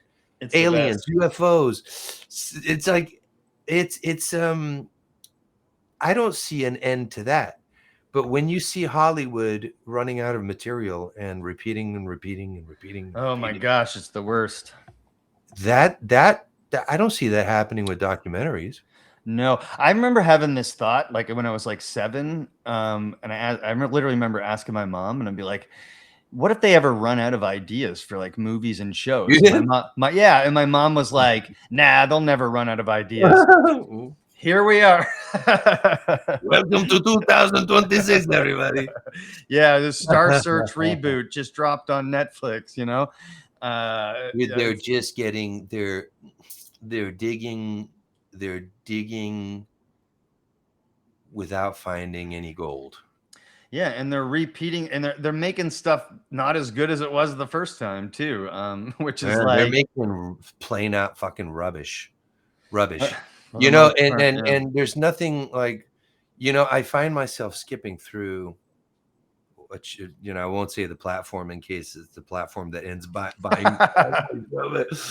I'll pick up the remote control, and I'm sitting in bed and I'm dozing off, but I want to put something on, and so I'm skipping through stuff. I'm skipping. And there's nothing. And I go through the first 5 minutes. For example, you see a movie. It's like a period piece, and it's the 1800s in England, and the actors all look like, or maybe it's a movie about Vietnam, right? And the actors all look like they just came out of a hair salon, right in Beverly Hills, right? And you're like, and their clothes look all sort of just neat and too perfect. Like, it just like, come on, man, like this is ridiculous. It is. I noticed that my wife watches these shows, which are kind of like fictional period pieces, and sometimes I'll like. What are they called? I don't know. I don't really watch them, but I'll like kind of watch for a minute or pass through or whatever. But what I noticed was similar. Like everyone seems to like be super clean and smell good, even though it was like 300 years ago. But also, like, fucking ridiculous. But also, what I've noticed, and I have nothing against like diversity in any way, but let's talk about it. What happens in these films is you'll see like a historically inaccurate, like, relationships, like interracial relationships and like things like that. Like the way, because that bothers me because it's not true. Do you know what I mean? Not true. And it's absurd. And the whole time you find like, you know what, here's how I look at it. I heard this quote like a week ago. I saw the video it popped up on my phone. And it was with that great, I think he's Austrian. I don't know if he's German or Austrian. Christopher Waltz. Mm-hmm. He was the bad guy in Inglorious Bastards. Okay, yeah. I love that guy. And he's so brilliant. That guy, he's so cool. He's such a cool dude. Mm-hmm. And the interviewer asked him, let me see if I can remember. The interviewer asked him something like, how do you feel about so-and-so playing James Bond? And in a very funny and very lighthearted response to a rather heavy question, because you don't want to be, you want to always answer something. If you're being asked something like that, you want to be, I don't have any problem with this because I'm generally a pretty nice guy. And I think I'm all about people having great opportunities, but like you said, keep it real. And his response was, oh, well, that is an interesting thought. He goes, but how would you feel if Martin Luther King was being played by a white man? and the interviewer laughed and he says, well, I guess I wouldn't really like it so much. And he goes, well, there you go. Yeah. So it's here's what happens when I see reboots of a certain character that we all grew up watching and loving, and they're doing something there which is, a certain woke thing, just fundamentally changing like the characters. And I go, why? You're doing that on purpose. Yes. You're doing that on purpose. Why not instead dig deep into your butt and actually try to find a creative route and come up with a new idea instead? Because nobody ever complained about any character who started in that role. I mean, meaning, I don't know if I explain myself there, but if we, from the very beginning, are told a story that we've never heard before, and the protagonist is this particular woman and she's really fucking cool, that's who you're going to relate as the protagonist of that story. So suddenly, if 25 years go by and they remake that story and they're putting, a bald, hairy guy in that protagonist role, it's going to be very confusing because you're going to say, well, what? Your brain is going to say, wait a minute. Like, I thought this was, right. So it's that's what the problem I have is, like, we shouldn't be running out of ideas. No, there's plenty of ideas. And all these like just Disney stuff that they remake and then they they alter characters and things in this like kind of woke way. The thing that bugs me about that is that there is so much rich cultural myths and stories and incredible people from these other cultures, because most of this stuff is derived by from European stories and things like that. You can find fairy tales, right? Fairy tales and stuff. Yeah, you can find, something from anywhere. There's every culture has incredible stories. Make a new one. Make a new one. A good example is Moana. Moana was Hawaiian culture. I didn't see it. Disney. Was it good? It's a wonderful movie. Yeah, it's really? A wonderful movie. It's like one of my favorites. Really? The first one. I haven't seen it. Now I'm going to watch it. It's a wonderful movie, and The Lion King was an original one. Yes, correct. And you can go if you want to. If you want diversity, it's everywhere. You don't have to take one culture and replace it with another and put it into the same story. It's ridiculous. and you know what? And I don't want to be the boohoo, sob story. Earlier on, and I keep thinking about it because I hope what I said earlier about the couple that I met didn't come across me sounding I don't think so offensive at all. I didn't mean it like that. I was actually using it to illustrate how a thought can stick in your head and kind of irritate you for a while. See, people are so easily offended when sometimes you're not even trying to offend them. There is one thing that does bother me, and I think it's unfair and it isn't nice. We all have our struggles in life, and I don't like how quite often, I remember this was I mean, I love my mother. God bless her soul. She was an amazing woman, man. I mean, but you know, she had grown up even though she was from New Orleans, she had gone to university in San Francisco in the 60s, and so she was a very stout feminist in her own way. And I remember growing up, and this was very unfair, as a young boy who idolizes his mother. You know, I idolized my father. My parents were my heroes. And to ever so often hear, oh, it's the guy's fault, it's the man's fault, this is men's fault, the men this, the men that. And I'm like, that's not nice, you know. There's some good guys in this world, you know, and there's some nasty guys in this world too, you know. But I think, in the famous words, let's just all get along. You know, yeah. I can't remember who said that, but let's all get along, man. So my mom was, I mean, really an amazing human being in so many ways. She was beautiful, and she was intelligent, and but like we all have our own issues, that was her glitch. And I think to her defense, I think it's probably because her father, who she was very close with, died when she was only 5.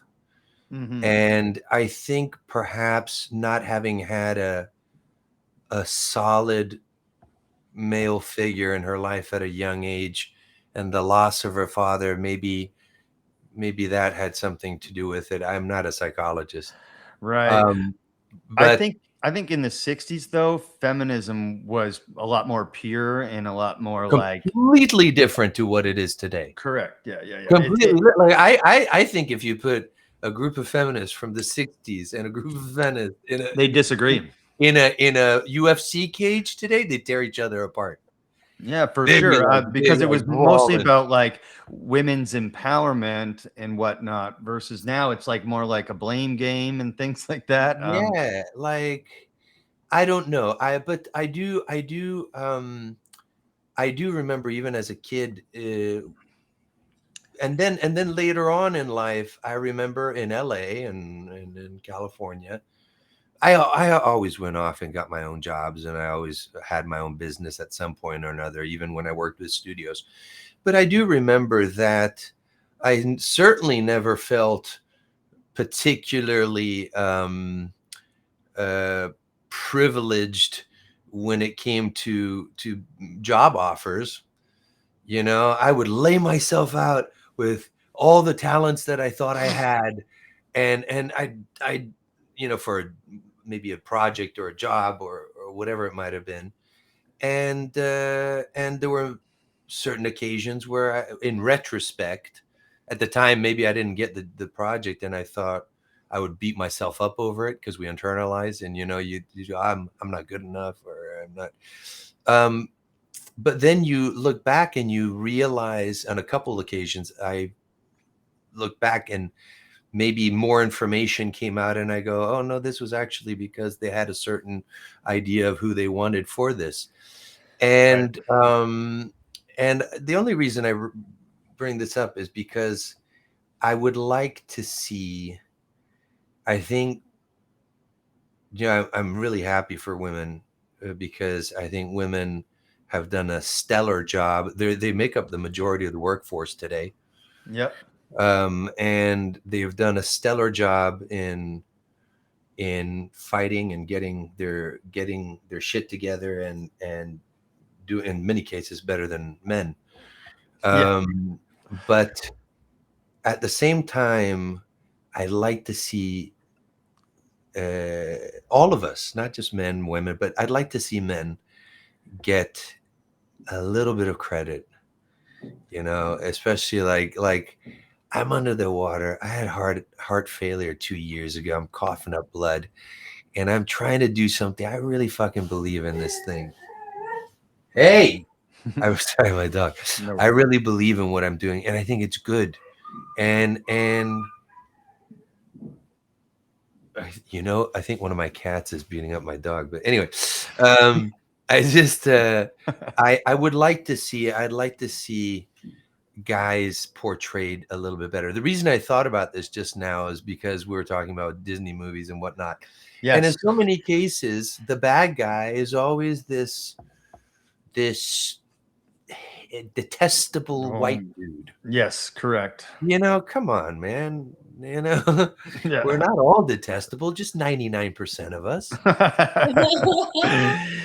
Yeah, and it's I think that comes from sort of the extreme side of the liberal left. I really do believe that like the vast majority of us are like in the middle of the center or surrounding the center line, and that's so how I feel. Yeah, I grew up, abroad. I grew up all over the world, and I didn't really move to the States till I was in like 20.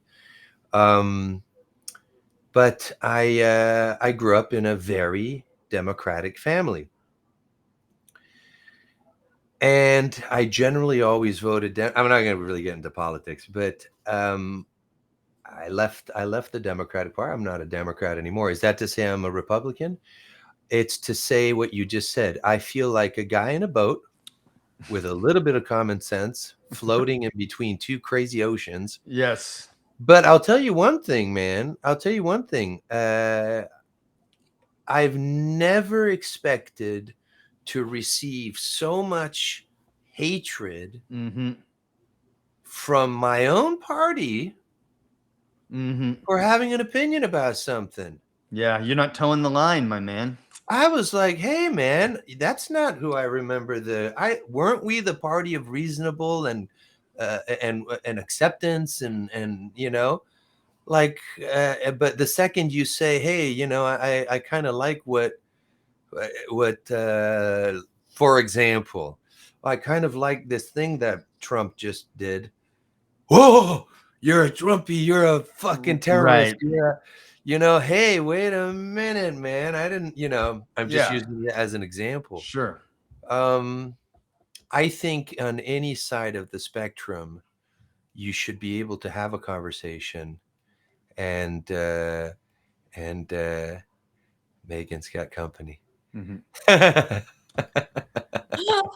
My little cousin's trying to come in and visit my rabbit. I'm like, not right now. Sorry, dude, later. We'll wrap soon. No worries. It's an interesting time. And I think to sort of to kind of wrap everything back to what we were talking about, there's been it's been a very strange 5 years. I don't have a point of comparison. I mean, when I was a kid, there was the mad cow disease. Yeah, I remember that. Yeah. That was nothing even like the COVID thing. I've never seen this level of antagonism between people.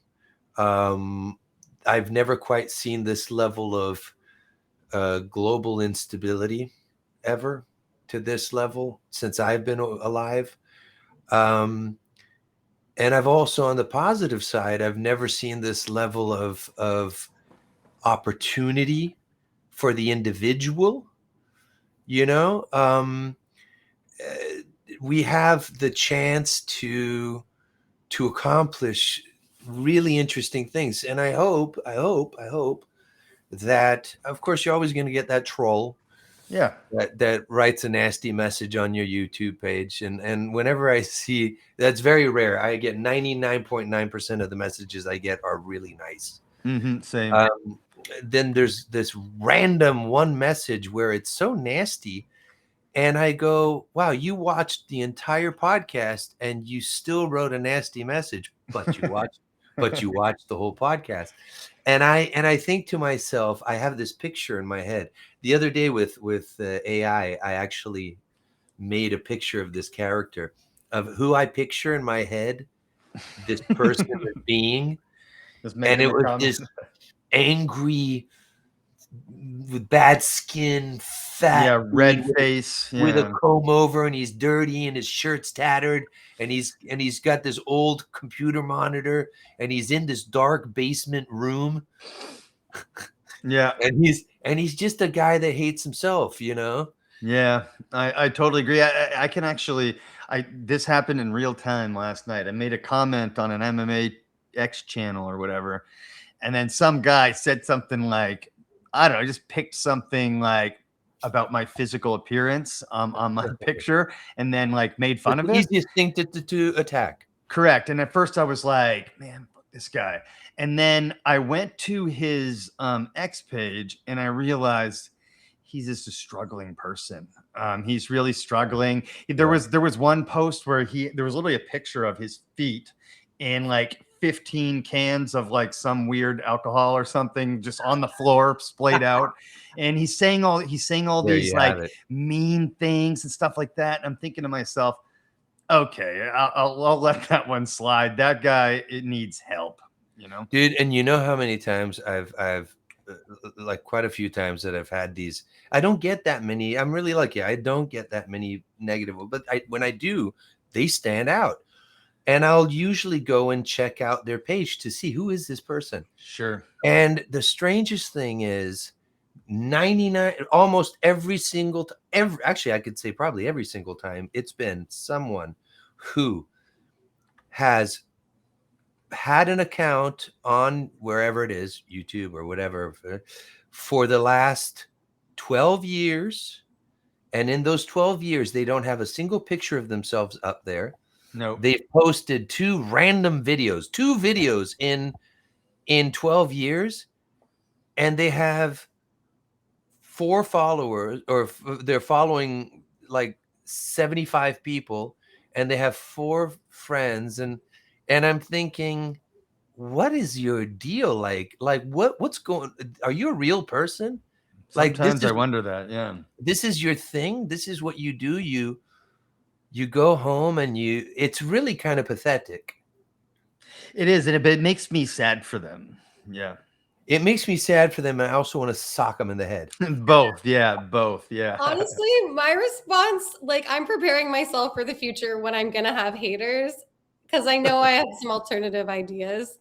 And, like, I think my response is just going to be, like, a yawning emoji. Like, or send them an AI picture of a fat slob in a. No, just like, you're boring me. Like, go ahead and hate, but like, you're literally boring me, and I have so many more important things to put my energy into than trying to like have a. You know what? You couldn't be more correct. And I think honestly, like, there's this temptation, because we are human and things hurt. There's this temptation of. And I have written back quite a few times. But I'm getting to a point now, just like what you just said, Megan, is just let it slide. Like, you're spending your life and your days documenting something incredible to share with the world, and that's what you're putting your energy into. Those people sit all day putting their energy into just trying to tear other people down. Like, a lot of these archaeologists out there, they do like, that too. Flint Dibble, like, Flint, why don't you go out and discover something amazing and get like views from that, instead of trying to tear down people like Michael Collins or Graham Hancock or like whatever? Like, do something instead of just like trying to get attention off being who are. Do you know what? Like, there's this one guy always pops up on my videos here, and he does these catchy little videos, but I started to notice that every video that this guy does is kind of sinister. And he does these videos where he puts up this short animated bits, and he goes and he talks about some guy that killed his girlfriend or some awful, and it's always really awful stories. And it wasn't until I thought he did kind of different themes, but then I started to realize, no, everything he does is, his videos are well produced, and he's always presenting them, but they're always very morose, morbid subject matter. And I think to myself, God, bro, doesn't that have a long-term kind of fucked up impact on you? But maybe not. Maybe it's what it did. You know, like I'm like anybody else. I occasionally like, if some weird documentary comes on about a serial killer. Yeah, I do that. I have to be in a certain mood, like a couple times a year. I'll do that. I'll go down those rabbit holes. But I agree. If you do that go ahead. If you do that all the time, though, like you're right. Like if that's all you do, you either become really desensitized or something weird. Like there's something weird going on. Watching it and making it are two different things too. Like us watching one is like an hour or whatever. You're making one, that's like your whole. Yeah. Imagine you're on the crew and you're making like The Exorcist for like a year or 6 months. Yeah. God, and then it's no wonder you hear these. I do love horror movies now and again, though. Yeah. I like horror comedies. Totally. Do you ever watch that Cabin in the Woods thing? Yes. Yeah. I like that. I like when they do a twist on like the old. I love it because they're like two subjects that shouldn't go together. Yeah. Mm-hmm. But that's what works. Totally. You mentioned trolls earlier, and I started. Shout out to my grandfather Ken Floyd or Ken Davidson. I've never seen the guy. He's long past, but I've never seen the guy angry in my life. I was very close to him growing up, and he had this way of treating people like that with empathy and whatnot. So I do that sometimes. That's a talent. Instead, like with a response, and I'll say, man, that was really nasty, like that kind of hurt my feelings a little bit. And why would you say that? Is there something going on in your own life that you would be like attacking me randomly? And sometimes I've even said, like if you're struggling and you need resources, let me know. And every time I do that, silence. Yeah. Because what are they gonna? It's the best way, And there's that. It's an interesting thing.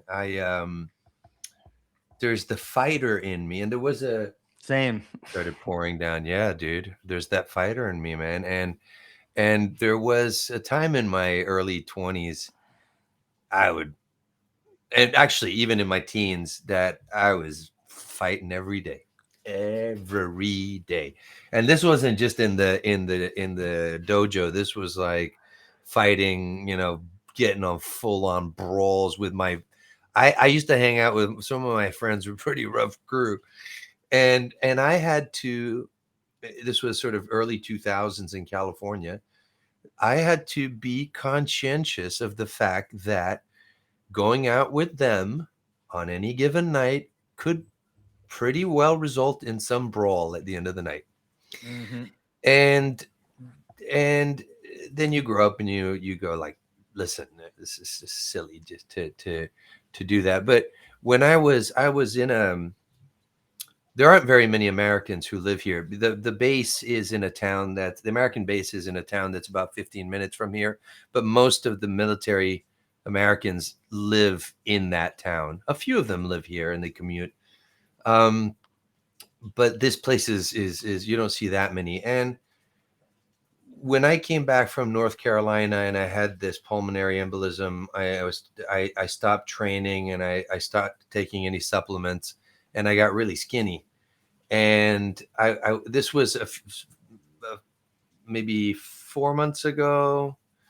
We were invited to a dinner with some friends, and as I'm driving, and I was feeling weak. I wasn't feeling strong.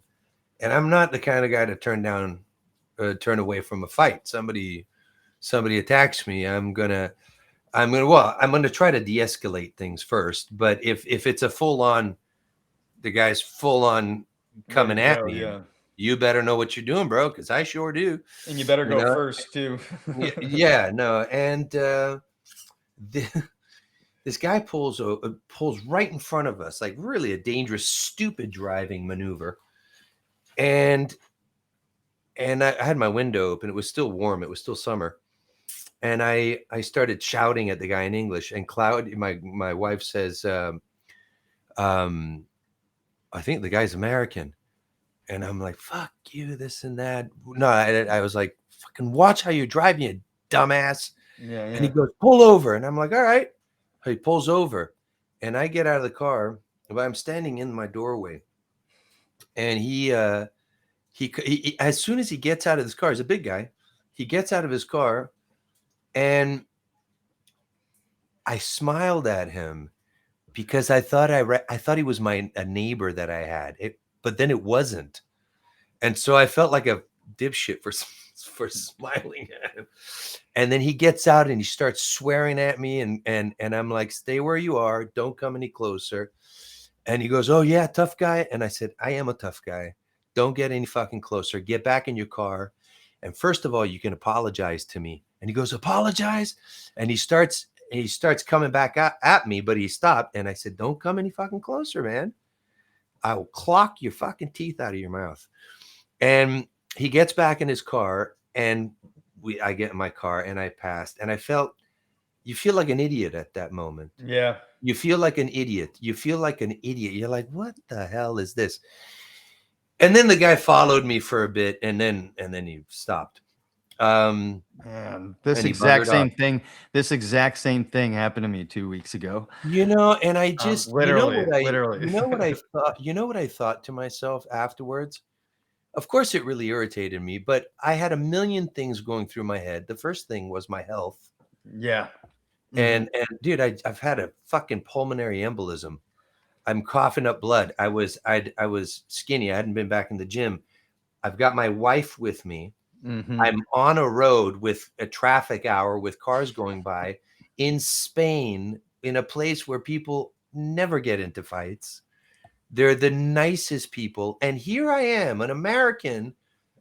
I'm supposed to be an ambassador to my country. I'm supposed to put a good be a good ambassador to what Americans could be or can be.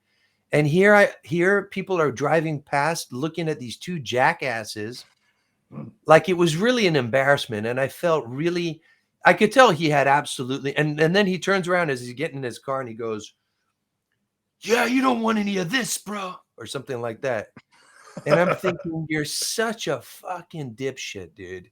Yeah. I just, and it had been a while since I'd had any kind of conflict like that, because I don't live in a place that has that kind of crap.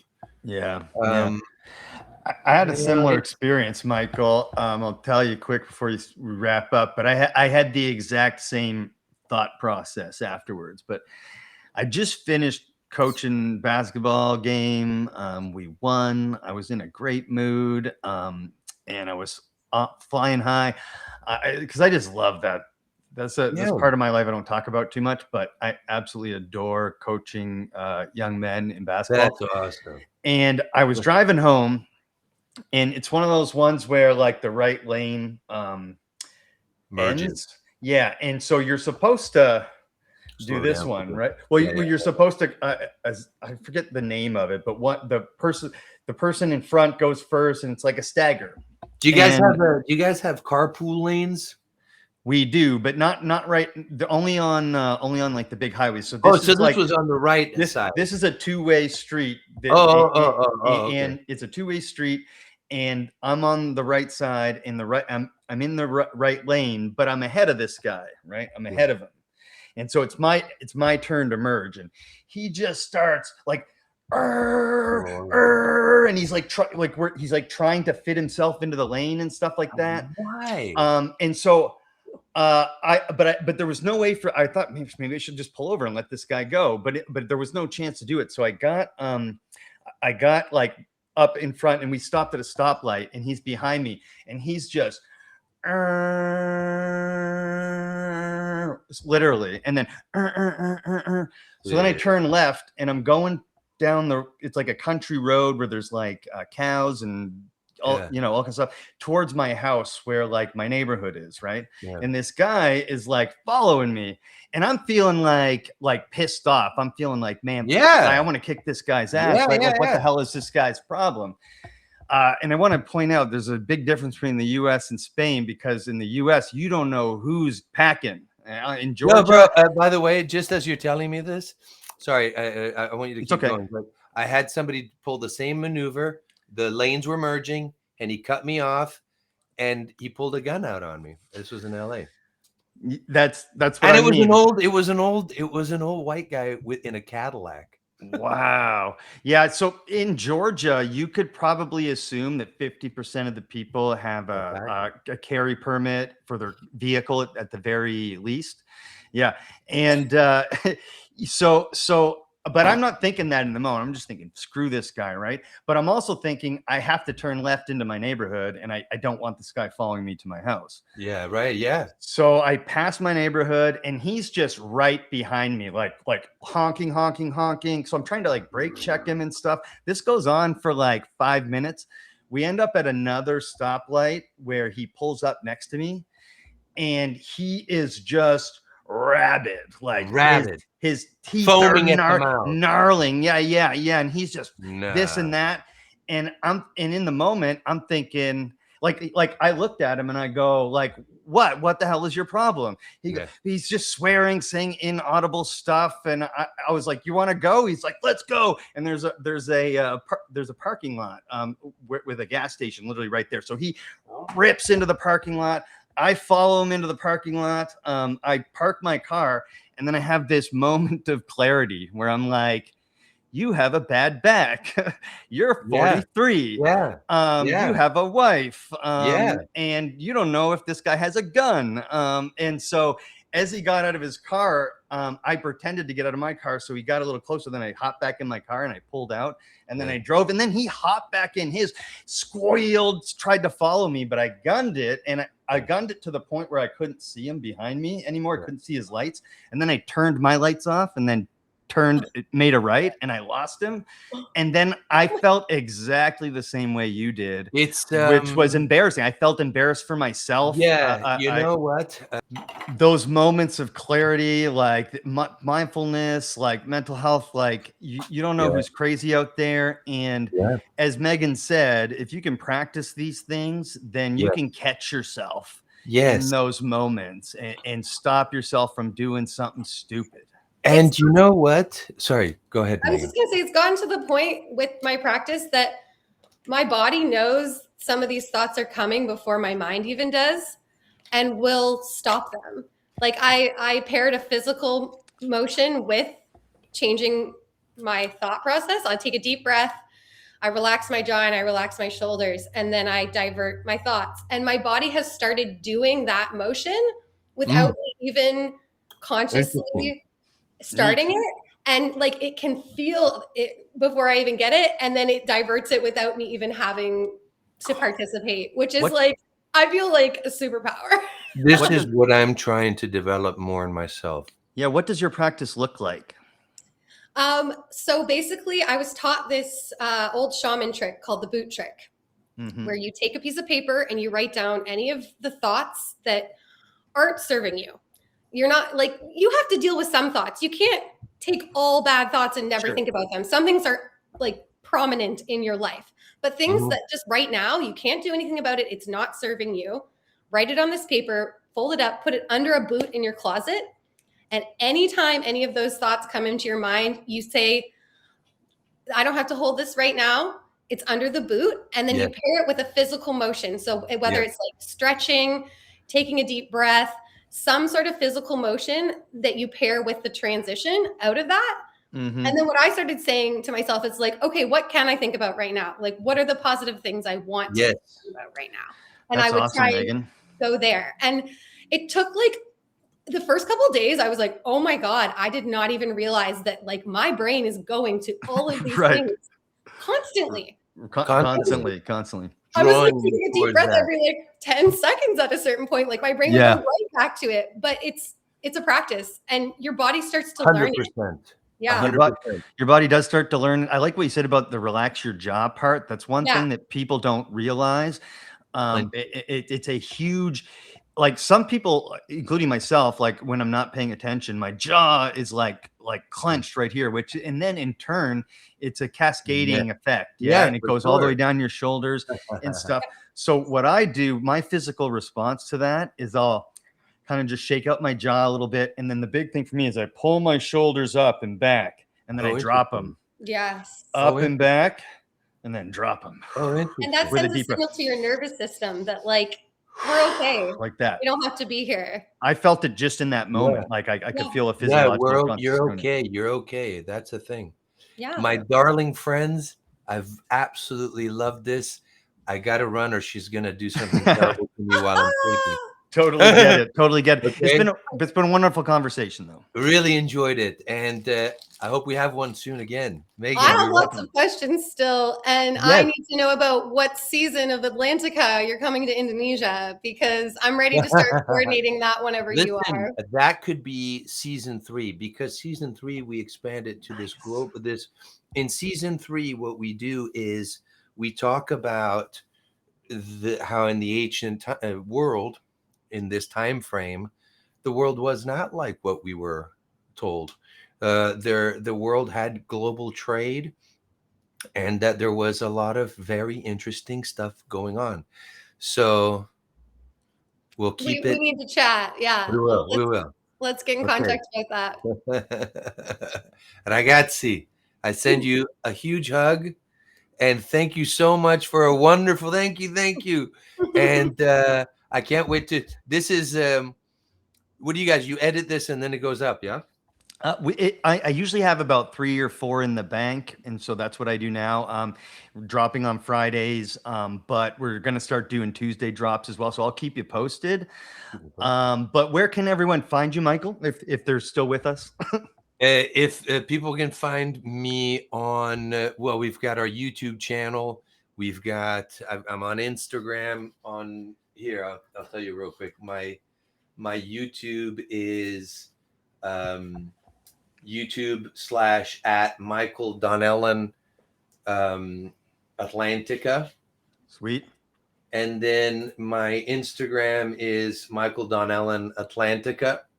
Nice. And then I'm on TikTok, and I'm on my Mickey D Atlantis, and on my Facebook. Wonderful, wonderful. And we'll put all those we have down below. IngenioFilms.com as well. But that's sweet. And looking forward to the release of the first season sometime this year, hopefully.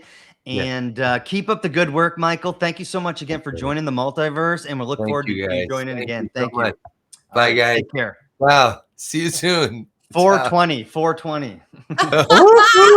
Hey, that's a sign right there. Yeah. Take care, guys. Bye. Subscribe to Dave's Multiverse on YouTube, Spotify, and Rumble today.